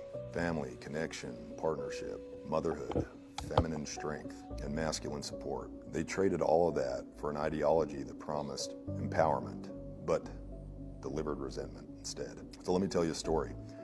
I'm up at my buddy's ranch, getting ready to take down a bison. He's got 600 head of them, and he tells me something wild. He keeps the male bison out of the main herd. Why? Because with males in the herd, the rancher can't control them. When the bulls are present, the herd protects each other. They're strong, they're united, and they're impossible to manipulate. But remove the males, and suddenly the whole herd is easy to steer, easy to break, easy to dominate, easy to shuffle off to the slaughterhouse. Does that sound familiar? Feminism did the same damn thing. It pulled the men out of the herd. It turned the sexes against each other. It neutered men, overwhelmed women, and divided the unity that should be the strongest force on earth. The masculine and the feminine working together. Because let me tell you a truth. When men and women work together, are united and aligned, synced up in partnership and purpose, that's the nucleus of every civilization that has ever thrived. But destroy that union and you cripple the nation and you weaken the next generation. And feminism, it has been incredibly effective at that. So what's the solution? It's time to stop the blame game. Stop the battle of the sexes. Stop the men versus woman nonsense being pushed by the elites who laugh while we tear each other apart. We are under attack. Not as men, not as women, but as a human family. And the only way we win is together, masculine and feminine, side by side, refusing to be divided by movements designed to keep us weak. A happy feminist? No, not real. But strong women and strong men united, that's as real as it gets. And that's the only thing the elites are afraid of. I just want to add before he comes, because what he said I agree with. In the Bible, and a lot of people read this and they didn't get this. God made Adam and Eve, and then when he married them, he stopped his work of creation, because the man and the woman was married, and the image of God was complete. Adam by him. You're breaking up. I said when the man and the woman were married, God finished his work of creation, then the image of God was complete. So you needed both the man and the woman together to get the complete image of God. And this is why men and women, when they come together, they accomplish more together than they can ever separately. The whole is greater than the sum of its parts in a way that we can't even many times articulate in words. And this is why they keep us apart. It's divide and conquer. Feminism was used as a mechanism for divide and conquer, to destroy us. Yeah. For people who worship the state, for people who want an all-powerful government, because family is the biggest deterrent to an authoritarian government, because people are going to be loyal to their family. They're going to protect their family. But if you remove that, they're going, then they're tribal. Everyone looks for something to worship. If they're not worshiping God, and if they're not focusing on their family, they're worshiping the state. And then if you don't worship God and you worship the state, I used to think that you didn't need religion to be good. I grew up without religion, but I have a natural sense of what's right and what's wrong. Now I see people who, celebrate abortion. They act like they're not killing a child when they do abortion. They celebrate castrating and chopping off body parts of kids. And I realize as a society, you absolutely need religion, because otherwise they don't understand good or bad. They think they're good, but what they do is they just look at who they think they're helping, or who they want to delude themselves that they're helping, and they completely ignore the victims. Like 100%. It's like when you talk to pro-choice people, they just rule the baby right out of the equation. That's not even a baby. That's a clump of cells. It's like, well, you're a clump of cells. What's the difference? It's a human from conception, but they don't, if you get rid of God and then you worship the state, there's nothing you can't convince people to do. And it was bad enough last century with Stalin and Mao and Hitler, but now you have this, which is the biggest brainwashing tool, the most effective brainwashing tool. If I can't even imagine what we're going to go through before we get to the other side. I think God wins always, but that doesn't mean it doesn't get really dark before it gets better. And I just can't imagine. Like I see it. Sorry, when I very first started paying attention, I saw it coming, and my dad laughed. He goes, "Oh, we thought that in the 60s, everything would be fine." And I thought, okay, I'm new to paying attention. Maybe he's right. But everything I saw back then is coming to fruition. And now it's like majorly ramping up. Now you've got kids out on the street throwing rocks at cars as they go by, egged on by teachers and politicians. And I'm like, it's in buckle up mode now, because things are about to get really crazy. Oh yes. And they're ramping up if you think the Summer of Love was bad, that's a picnic. That's going to be child's play. Just wanted to say here, somebody was saying that this is a great discussion and that everybody should join on Rumble. Always have great discussions with Nikki. Speaking of what the ultimate goal is with feminism, because when you take the man out, you have to replace him with something. And we'll listen to what this woman has to say here. If you don't like capitalism, what system would you prefer to see? I guess by definition, it sounds very radical of me, and I do consider myself to be a radical feminist, but I guess communism, the very simplistic definition that I have of communism, the utopian society that I envision would be a communist society. And that is because we would have like a trade and barter system, so I could provide, what I'm good at providing, what I enjoy to provide, you could provide to our, to our shared society. A stateless society. Yes. Yeah, and I think that it would be very complicated to go from where we are right now. So I can end this argument very quickly for you. Inside of your stateless society, you would have to have an enforcement arm, like police officers or something like this, to deal with criminals, right? Mm-hmm. How could you enforce a hierarchy inside of your society without appealing to a hierarchy to do it? In my stateless society, the norms would be to commit ethical decisions. What if somebody violates those? Yeah, then what? Then you have enforcement to take care of that, right? Because people will inevitably violate. Yeah. So if people will violate the norms of that society and you have to appeal to enforcement, that is a hierarchy. I mean, if he wasn't so obtuse in the way that he would talk to people, he actually makes some of those points he makes actually makes a lot of sense, because you can't get to where these people want to go without men. Like, I mean, it's just the way it is. And did you see her face? But it didn't even occur to her. What he was saying didn't even occur to her.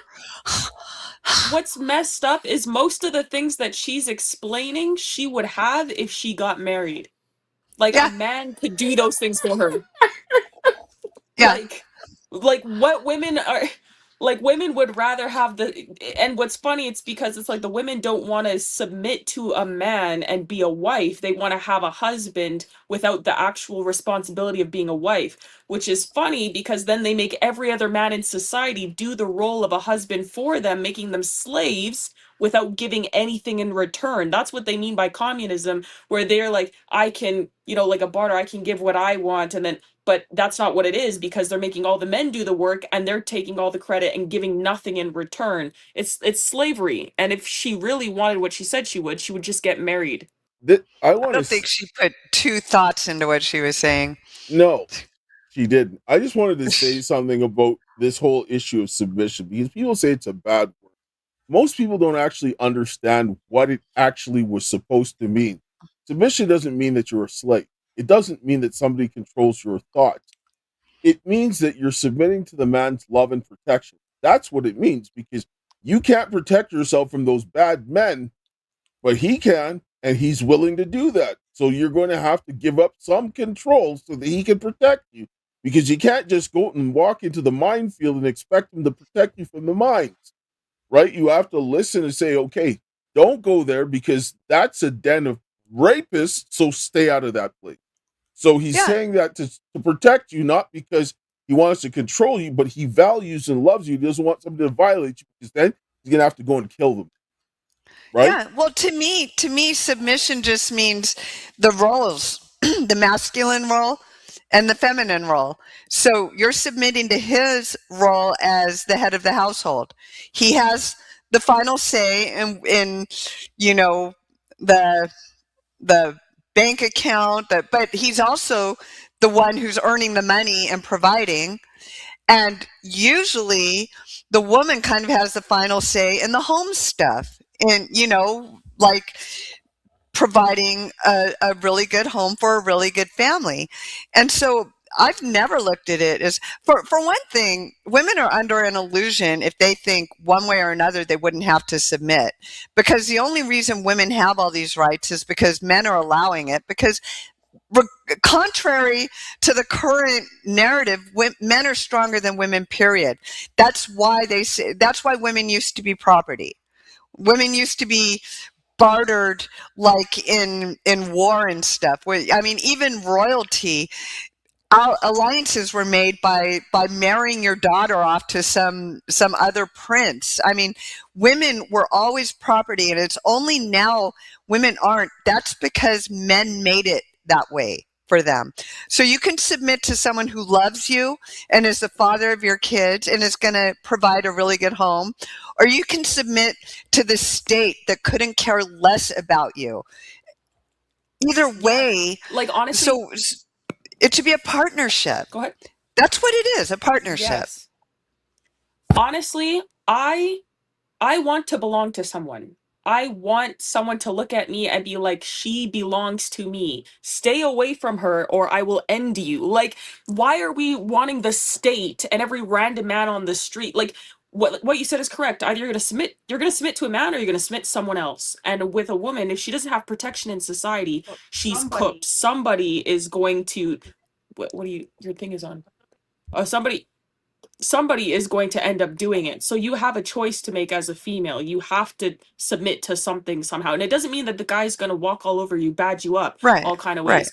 He's there to love and protect you. You take care of the things that belong to you. That's literally like I don't know why we see that as a bad thing. Like I don't know why we see that as some sort of like slight or abuse because it's like because when the men feminist Go ahead. movement made women ashamed to be women is what it did. It everything that's our superpower. I mean, we carry life and we feed life with our body. And I just read something the other day about breast milk that's pretty amazing, that there's receptors in the nipple that pick up if the baby is deficient in calcium or needs certain things, and then our body pulls that and puts it in the milk to give to the baby. That's pretty freaking amazing. What our body can do as women is incredible. And the feminist movement like made women ashamed of all of that. And like it was demeaning to do that. Well, it's insane. What they don't no, like for one, in the way they describe in the Bible, he said like a man and a woman should become one flesh, and the way that a man should treat a woman is, has a man ever hated his own flesh? Well, then he's supposed to treat the wife like himself because they're together like a unit. And then on top of this, the woman brings something to a man. And I remember one of my bosses, he goes, you have a kid, I hire you, but I would only hire married men, but you have a responsibility with a kid, so I hired you. Because men that have women that they're married to and have to look after, they're fundamentally very different. Family men are very different than men that don't have family. You can rely on family men more. You can rely on them. Yes, and someone actually put in the comments, the man belongs to the woman belongs to the man. And that's true. Paul says that in the Bible when he's talking to the people of Corinth in Corinthians, saying that a man's body is not his own, he belongs to the wife, and the wife's body is not also her own, it belongs to the husband. So it's like you do belong to each other. If you love somebody and you have that partner in life that you're doing life with, you belong to each other. You have to take care of each other like it's yourself. Like my dad said, you are one flesh with that person. There's nothing wrong with that. You're going to take care of something that belongs to you. You're going to cherish it and esteem it and respect it and be loyal to it and love it. It's like now you want to be with somebody, but you don't belong to them. You don't want them to protect you, but you want them to protect you. But only when, like how you said earlier with the feminism, the feelings come and go, the rules change all the time. It's whatever she feels like when she feels like, and she doesn't even realize the sick and twisted nature that she's adding to the dynamics of the relationship because she's denying what it means to actually be a woman, like, and enjoying that. She's and so then appreciating when her these value women as a female. Right. And so then when these women are in their 70s, they're going to be out on the streets fighting to protect illegal aliens because they don't have anybody to pour their nurturing into. That's what happens. Nobody's going to fight to protect you more than your significant other, than the person who loves you. It's either you're going to submit to the husband that will love you and die for you, or the state who don't give a damn about you. And you can't, and he can't protect you. He cannot protect you unless you surrender yourself to him, actually submit that control to him. Because when he says to you, that, hey, this is dangerous, I care about you, I don't want you to go out looking like this or doing this because I know how men are, and men in society shouldn't be this way, but you can't trust those men. You can only trust me, and I'm going to get myself into trouble if you go out and do this because now I have to come and defend you in all kind of ways when you're acting mad and crazy. It's like, that's fine, I'll defend you, but you're going to make life very difficult for both of us and put us both in a compromising position. The only way for a man to actually protect the people he cares about is for them to trust him enough have to surrender and submit to him, which Yeah. is crazy that women even think that's a problem in today's society, because if you go to a job, you have to submit to your boss. That's why you think he's hot. It's why you're sleeping with him. When you go to the military, you have to submit to the head in your military. When you're in a government position, police, whatever sector of society, even when you're married to the state, like taking money from the state because you're single, you want to be big man on the block by They yourself, own you. you're still submitting to the state. They own you, exactly. And like Yep. Nikki said, you're going out doing all the things in the street that they're asking you to do and protest for, because if you don't do those things, you won't keep getting the state's check. So you gotta submit to somebody as a woman, because in this life you can either marry Thomas Shelby, or you can marry the man who works for Thomas Shelby, but you will never be Thomas Shelby from Peaky Blinders. I love Peaky Blinders, by the way. I love Peaky Blinders. Oh my gosh. I need to watch it again now. I'm gonna pull up a quote. I'm gonna pull up a clip here. This woman, she's talking about her thoughts on feminism. Feminism sold us the biggest scam of our generation. They told us we were empowered, but what did we actually get? Burnout, debt, stress, a double life where we work like men and still carry the entire home on our backs. And here's the truth nobody's talking about. Feminism didn't set women free. It trapped us in a masculine system that we were never designed for. They told us to compete with men, to lead like men, to talk, think, act like men, and now we're exhausted, we're disconnected, resentful, and wondering why nothing feels right. We don't need more feminism. We need to reclaim the femininity that was stolen from us, because that's where a woman's real power has always been. In softness, in harmony, emotional intelligence, intuition, influence, not in becoming a copy of the men we were created to complement. If you want to break free from this conditioning and learn how to step back into your feminine design, the design that brings peace, love, protection, and real freedom, that's exactly what I teach inside the Feminine Reset. Click the link in my bio for access. The one thing I want to say is that this made it very clear with all this stuff melting down with the trad influencers and so forth. Women, when they start to compete with men in situations, they start taking their clothes off and they start using their vaginas to get ahead. This is what happens because they're not designed to compete with each other. Women should be competing with women on women things, and men should be competing with men on men things. This is where you get the problems because they're not going to be able to out-strategize a bunch of men in male areas where they need to use male strategy to beat each other. You just can't.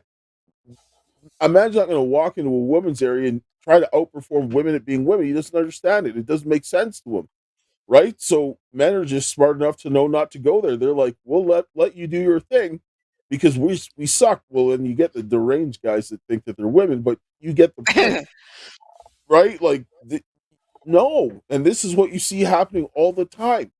This is why women are they're literally selling themselves to try to get ahead to be that man. It's like, no, you don't need to be that. They're lying to you. Be a woman. Be a very good woman. Yeah, but I think part of the feminist movement was they just wanted an excuse to hate men, honestly. And they would have to let go of hating men to tap in on their full potential because, like you say, men and women complement each other. So, because again, I saw that since I was little in the 70s, those songs, all those feminist songs, you know, and I even when I was little, I was like, why are they all hating on men? I don't get it. I like men. I mean, it's like, I always had sympathy, like on the playground, I was like, I'm so glad I'm not a boy because they have to face rejection. They have to go up and ask a girl out and, you know, maybe the girl's going to laugh at him or be mean. And I was like, oh man, girls don't ever have to do that. I mean, there are girls who do that, but you don't have to. Girls, smart girls know how to be pursued, you know? But so I've just always felt bad for boys. And it's been going on at least since the 70s, which is just when I was old enough to notice it. And it's there always has to be an enemy, always. And it's been my entire life, men have been the enemy, always. And that's, again, because men are the protectors. I'll tell you what it is. And Elizabeth Cady Stanton makes this very clear when she talks about the things that were. She said that Christianity and the Bible are the biggest obstacles to the women's political and economic and social power. So, in order to get rid of that, they had to go after Christianity. And then I looked at Gerda Lerner's creation of the patriarchy, and she creates a complete straw man argument about what the Bible actually says and then attacks it. And so the patriarchy that God lays out isn't what she lays out. What God condemns is literally what she says is the patriarchy, then blames it on God, and then uses men because God made men the protector and said, okay, you have to look after your family, and says that if you don't, too bad for you, because I ain't gonna bless you if you're not gonna look after your family, and that if you have to, give your life for your family. But they wanted to do something different, so they created something and lied about it. And she ties the female liberation to the sexual liberation of the fertility goddess. And that's like straight up look at Jezebel. Like the most Well, sick, and the birth deranged control stuff. pill. Yes. The pill was the first thing that really removed accountability from your actions. You know, if it weren't, I think that really shifted our mindset. And then that also contributed to feminizing men, because the estrogen it messes with the women who take it, and it stays in their system. And then when they have boys, it's passed down to them in abnormal ratios, or, you know, I'm butchering the science, but it's affecting, I mean, everything that removes accountability from our actions takes us the wrong direction. 100%. I mean, we could try to be wise in utilizing it, but we don't. We never do. That's one of the worst things that you can do to a child, is take away their consequences.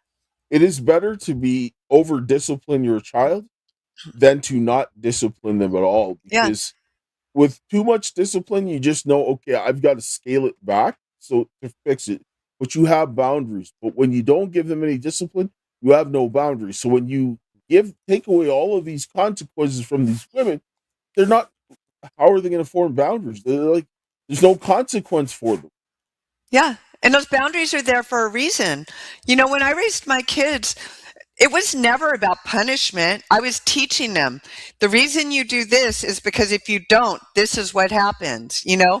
And so if they wouldn't clean their room, I would say, okay, well, if it's not cleaned by tomorrow, I'm going in with a bag and everything on the floor is gone, throwing it away. Because that's what happens with messy rooms, you know? And so it when you teach them that it's just cause and effect, they learn better. You know, my boys would say something, and if they said it grammatically incorrect, I wouldn't correct them. I would pretend like I didn't understand them and say it back to them as a question the correct way.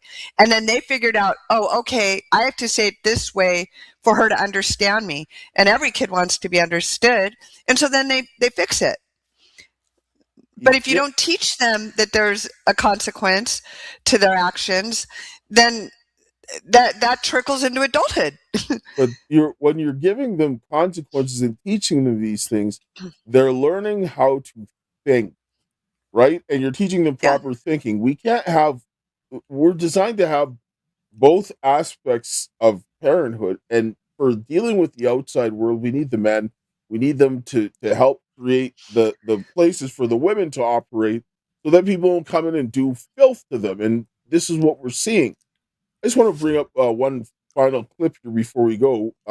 This is again, oh gosh, I'm drawing Helen? Yes, I want to bring up a clip that she said. I can't remember her last name. Andrews. Helen Andrews. Yes. My real response is that there are definitely masculine modes of failure as well. So it is very possible for institutions to fail in distinctively masculine ways that they would not have failed if there had been more ladies in the room. But when I look at the world around me today, I don't see a lot of institutions failing in that way. I do see a lot of institutions failing in distinctly feminine ways. And would you say particularly a good example of this might be something like Disney, for instance, where they you produce content that, shall we say, is hyper liberal, progressive, woke, whatever way you want to describe it. No one wants to watch it, and everybody's like, why is there a trans person in my Star Wars movie? Yeah, and it doesn't even have sort of masculine coded stories of adventure and things like that. Because to me, the thing that I found surprising as somebody who loves movies, loves series, not particularly a huge Star Wars fan, what I couldn't understand is again and again, why are you producing content that the hardcore of your fan base won't like? That to me seems like glorified economic financial suicide. I'm not a Star Wars fan, but I have heard that I have heard that feedback from people I know who do love Star Wars. It's a boy franchise. Why are you making a girl movie in your boy franchise? That doesn't make any sense. Yeah, I don't know. Right. So no, but it isn't just Star Wars, but I guess the thing that I kind of wanted to drill down upon is woke. Do you think that we've now coming to the end of it, or do you think that it will always remain there latent because of this feminization process that you've described? Yeah, I'm worried that it will still be there. That it's only a matter of time before somebody whips up another moral outrage that we all have to be hysterical about. Because the way that we neutralize those kinds of mass hysteria episodes is by talking about them rationally. And if we don't do that anymore, then we're not going to be able to neutralize them. But it's also as well, and Constantine touched on it with his argument with the podcast scene, which is basically people respond to incentives. Social media also rewards people who make histrionic, overblown, ridiculous arguments because they create the most engagement. Yeah. And I'm worried about that. And I think there are things we can do in the meantime, right? Like I think universities today are very feminized. I think that is maybe a long-term threat to their viability as institutions of the pursuit of truth. But we're not going to turn that ship around in the next 5 years. So what can we do in the immediate future? I think interim steps are always a good idea. You can have statements of academic freedom. I think definitely schools should try and put those in place now so that the next time wokeness rolls around, we have tools in place to shut it down. But I think that as long as institutions remain feminized, you're still going to have the threat will still be there. And your treatment plan would be to end affirmative action and retain the idea that we shouldn't discriminate against people, but assess that on the basis of whether someone's actually been discriminated against, as opposed to the number of women you have at your company. That's right. Although in some cases that might not be sufficient medicine. I think one of the most compelling pieces of evidence to me that the great feminization is not entirely natural. It's not just a product of women have now had a chance to compete, and it turns out they're better at everything. It's not just a natural result of women out competing men, which is something that a lot of feminists say, right? This is what they I mean, a lot of our problems is because of this feminization. I sit down and I see this.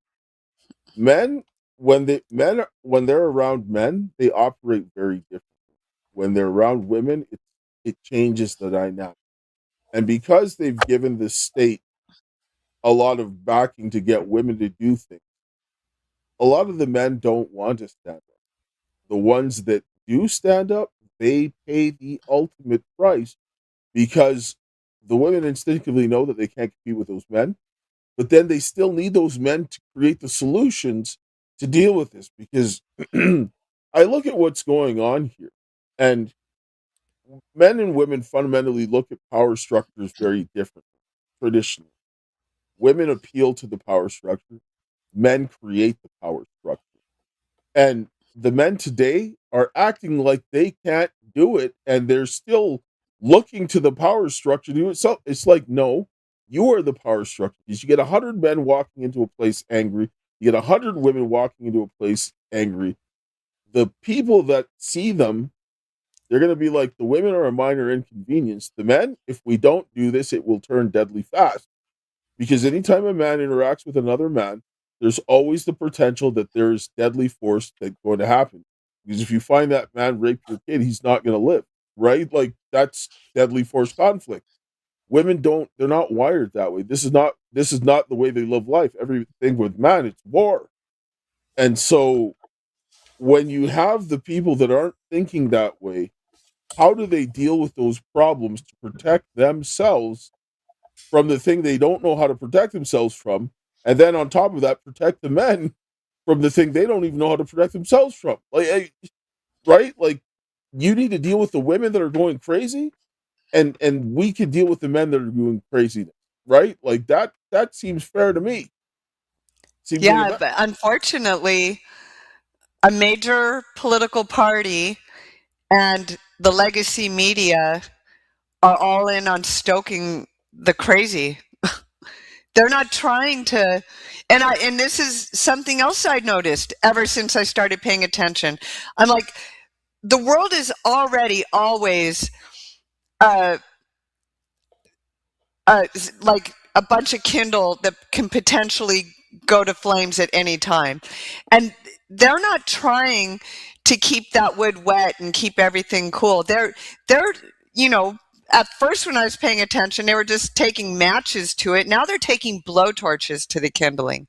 They're because I think they see women as they're weaponizing our compassion to get us to commit cultural suicide is what they're doing.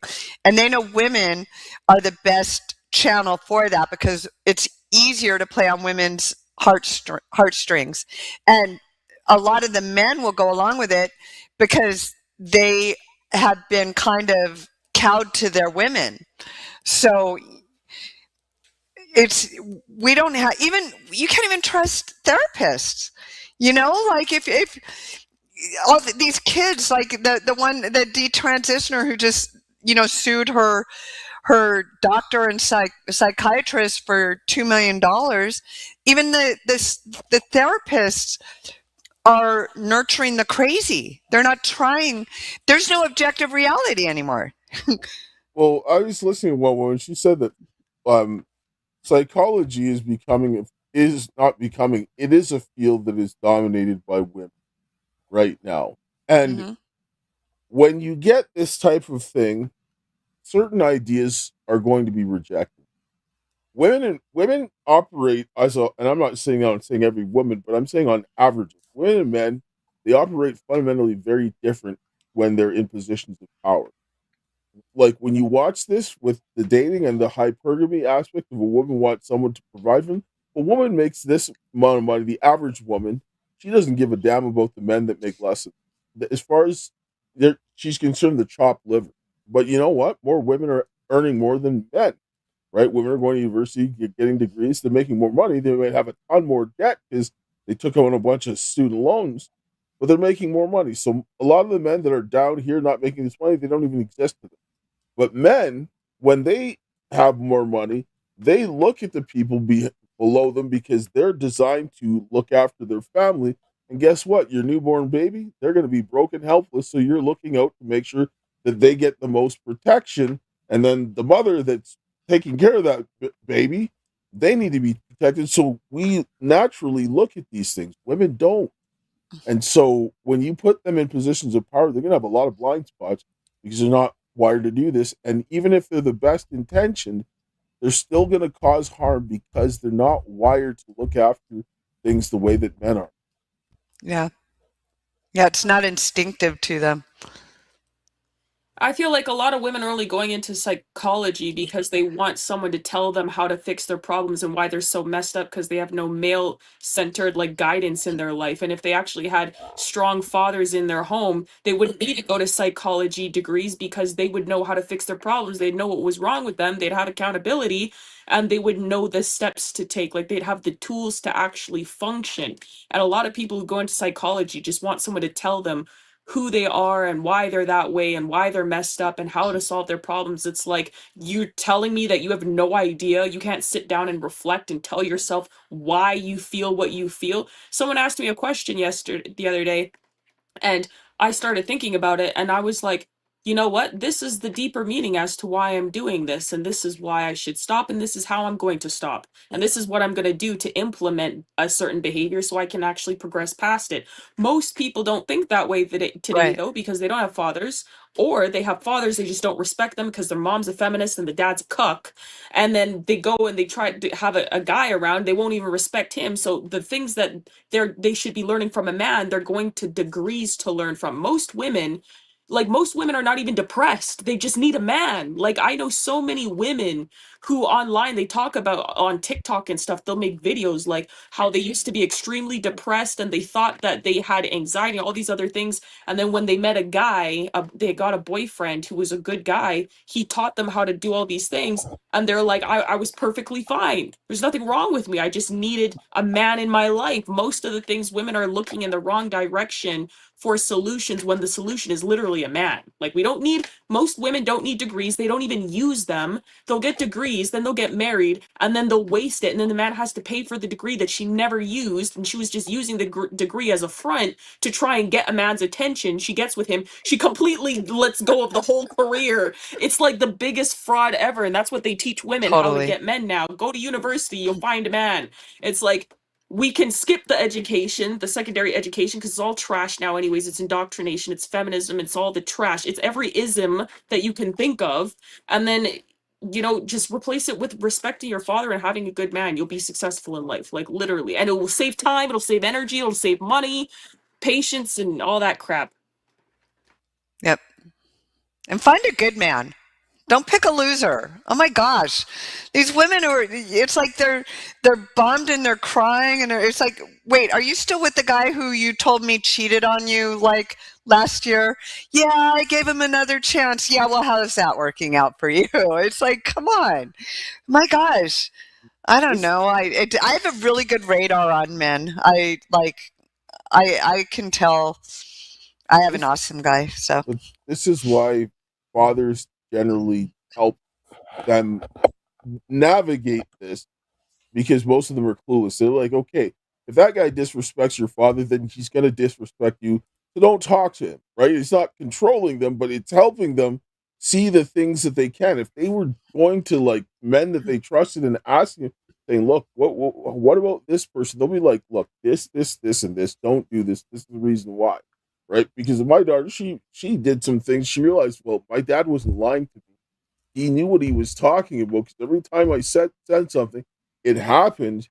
And so then now she'll come and ask me because I want her to be happy and have a family. I don't want somebody to be beating the brakes off her or something like that. No, I have a family, go out successful. I don't want it. Yes, I want to see you, but I don't want you coming back because you failed. You want to have a successful family. And that's kind of where we need to go back to doing this, and not saying just looking at the 6-pack, 6 figures, 6 feet, whatever the trend is. You have to look at the contents of the person's character. What are they like? And then hold yourself. Don't give yourself away. Just because all the other women are doing that, you might get a man for the night, but you won't get him for the long term. We need to kind of go back to simple stuff. Yeah. And women need to be, I mean, the brutal reality is that may work when you're young and at your peak as a woman, but men get more dignified as they age. And women, if you're just relying on your looks and your sex appeal, well, that has an expiration date. So you better be working on yourself and being worthy of, I've never understood, like, I've never had a rule as far as they had to be a certain height or I don't care about any of that. They just have to be smart. They have to be funny. Yeah. They have to be able to make me laugh. And they have to have good taste in music, because I'm not going to listen to like junk music. Yeah. So, I mean, I don't know. I've always thought, like, another reason I'm glad I'm a woman and not a man is I honestly think men are so easy to keep happy. All you've got to do is feed them and play with them. That's it. Like, feed them, play with them, and give them a nice home. That's it. Like, you know, don't be something they have to avoid because you're nagging at them all the time. I don't know how men figure out what women want. I don't know, because I don't know what women want. You have to. Honestly, I don't know. I mean, I know. I'm. Go ahead. Oh no, you go ahead. I'm Yeah, done. no, I'm the same way. I literally, I don't care about like 6 foot, 6 figure, 6 pack, 6 inches, like all that crap. Like, I don't care. I want someone who's gonna like be genuine with me, someone I can laugh with, like you said, someone who's smart, most importantly, like, because I can't sleep next to someone for the rest of my life who makes me want to bash my head into the wall because like I can't stand the sound of their voice or like anything that comes out of their mouth. Like, I need someone who can teach me things. And it's like, I've never understood the women that are like using sex appeal for stuff, because it's like, I feel like I'm so focused on the mentality of like getting to know someone like intellectually that I literally just don't know how to flirt or do any of that kind of stuff, like that sex appeal kind of stuff, because I'm just like it's the character above everything. Yeah, I'm with you on that. Well, plus I think it's so much easier. You're majorly introverted like I am. I remember when we were at AmFest, we're the same. Yeah. And so flirting isn't really going to be on our radar, because it's like we don't even know if we want to spend any more time with you. So we're not to that point yet. So, you know, stimulate me with some interesting conversation, and then maybe we'll hang out and talk again. That's about the extent of it. I think the best way for me to know, like, if I feel like I can just go for a drive with someone and watch like the sunset and just talk for hours, like, I'm not the kind of person that wants to go on fancy dinner dates and all that stuff. If I can go on a drive with you and talk for hours nonstop, and we have like cool vibing music just low in the back, that's my person. That's my person for life. Well, I feel you.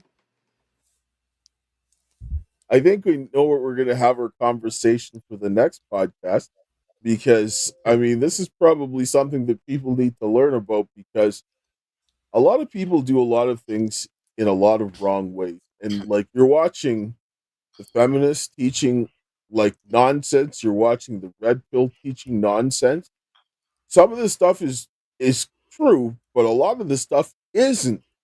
And you want to get the most effective stuff, because we're watching like we're gonna wrap up here, but I just want to say this: when the way that they make this whole thing out, like, okay, like Myron Gates, he says a man should go and sleep with 50 women before he settles down, but then you want to go and have a virgin. Think about this, how this is going to work. If each man sleeps with 50 women, how many virgins are left? None. And if there are any, do you think that you're entitled to get somebody's daughter who's a virgin, when you just ran through a bunch of women and took their virginity and now are calling them hoes? No. Yeah. Right? Like, we need to have reality checks here, because a lot of people, if you're a man and you have a 500 woman body count, you can't complain if a woman has 50 or 100, because you know what? You went and ran up a bunch of women's body counts in the first place.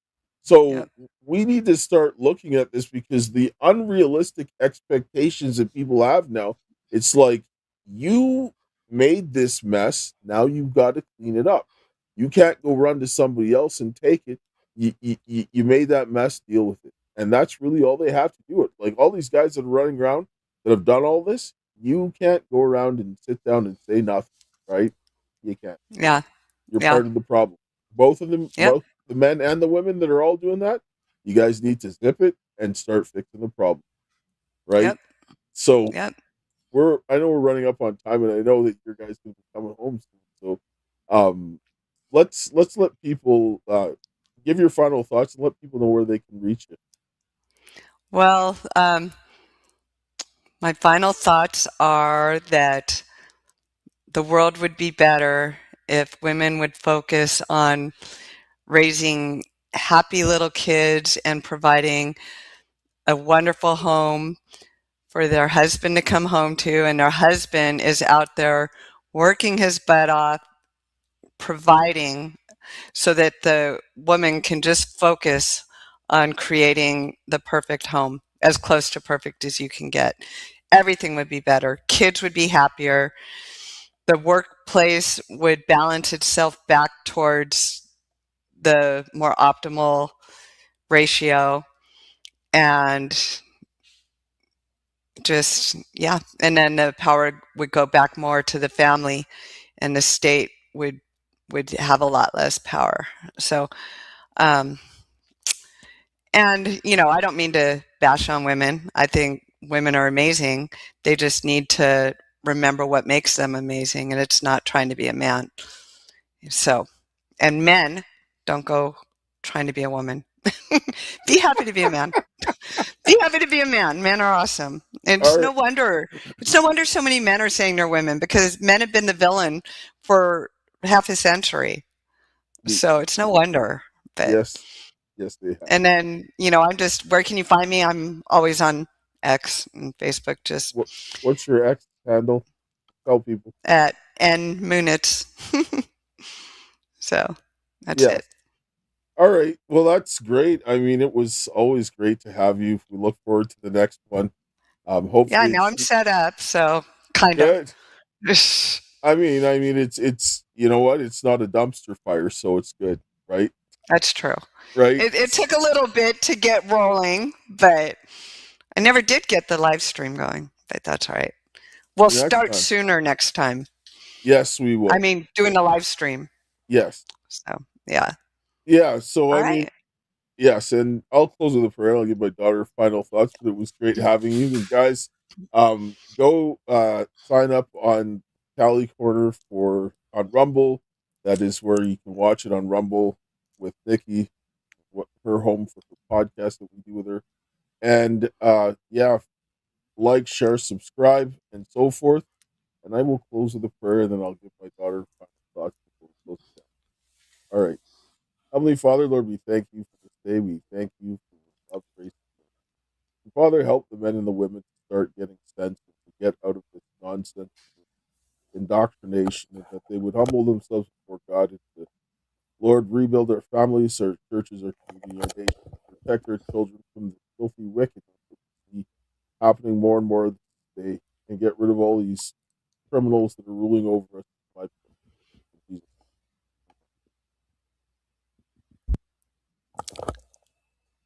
All right. Thanks, Dad, for the prayer as always. And thanks, Nikki, for joining us. Guys, Nikki, honestly, like she said, we are the same. We are the same personality and everything. Like, she clocked it. I clocked it that's actually when I think I originally clocked it. Like, when we met in person the first time, I was like, no, we're literally the same. I love it. She's extremely intelligent. She's so sweet. I love everything that she has to say all the time. And I really hope that you guys go check out her page, because she'll be out there with Twitter fingers, dropping it like it's hot, just the facts, and I love it. And so her show's going to be great. You guys need to stay tuned for the upcoming streams. Go check her on Callie's Corner. Make sure to hit the bell notification to get updated every single time we start. And yeah, I guess all I can really say to add on to what, they've already said so far is that, men need to be men again, and women need to be women. There's beauty in that. There's cohesion, and it comes together in a very melodic way when we actually take, I guess, some pride in who God created us to be. So yeah, we'll catch you guys in the next one. Thank you for joining us, and to my dearest Karis, until we meet again, my friend, and we will. Ciao.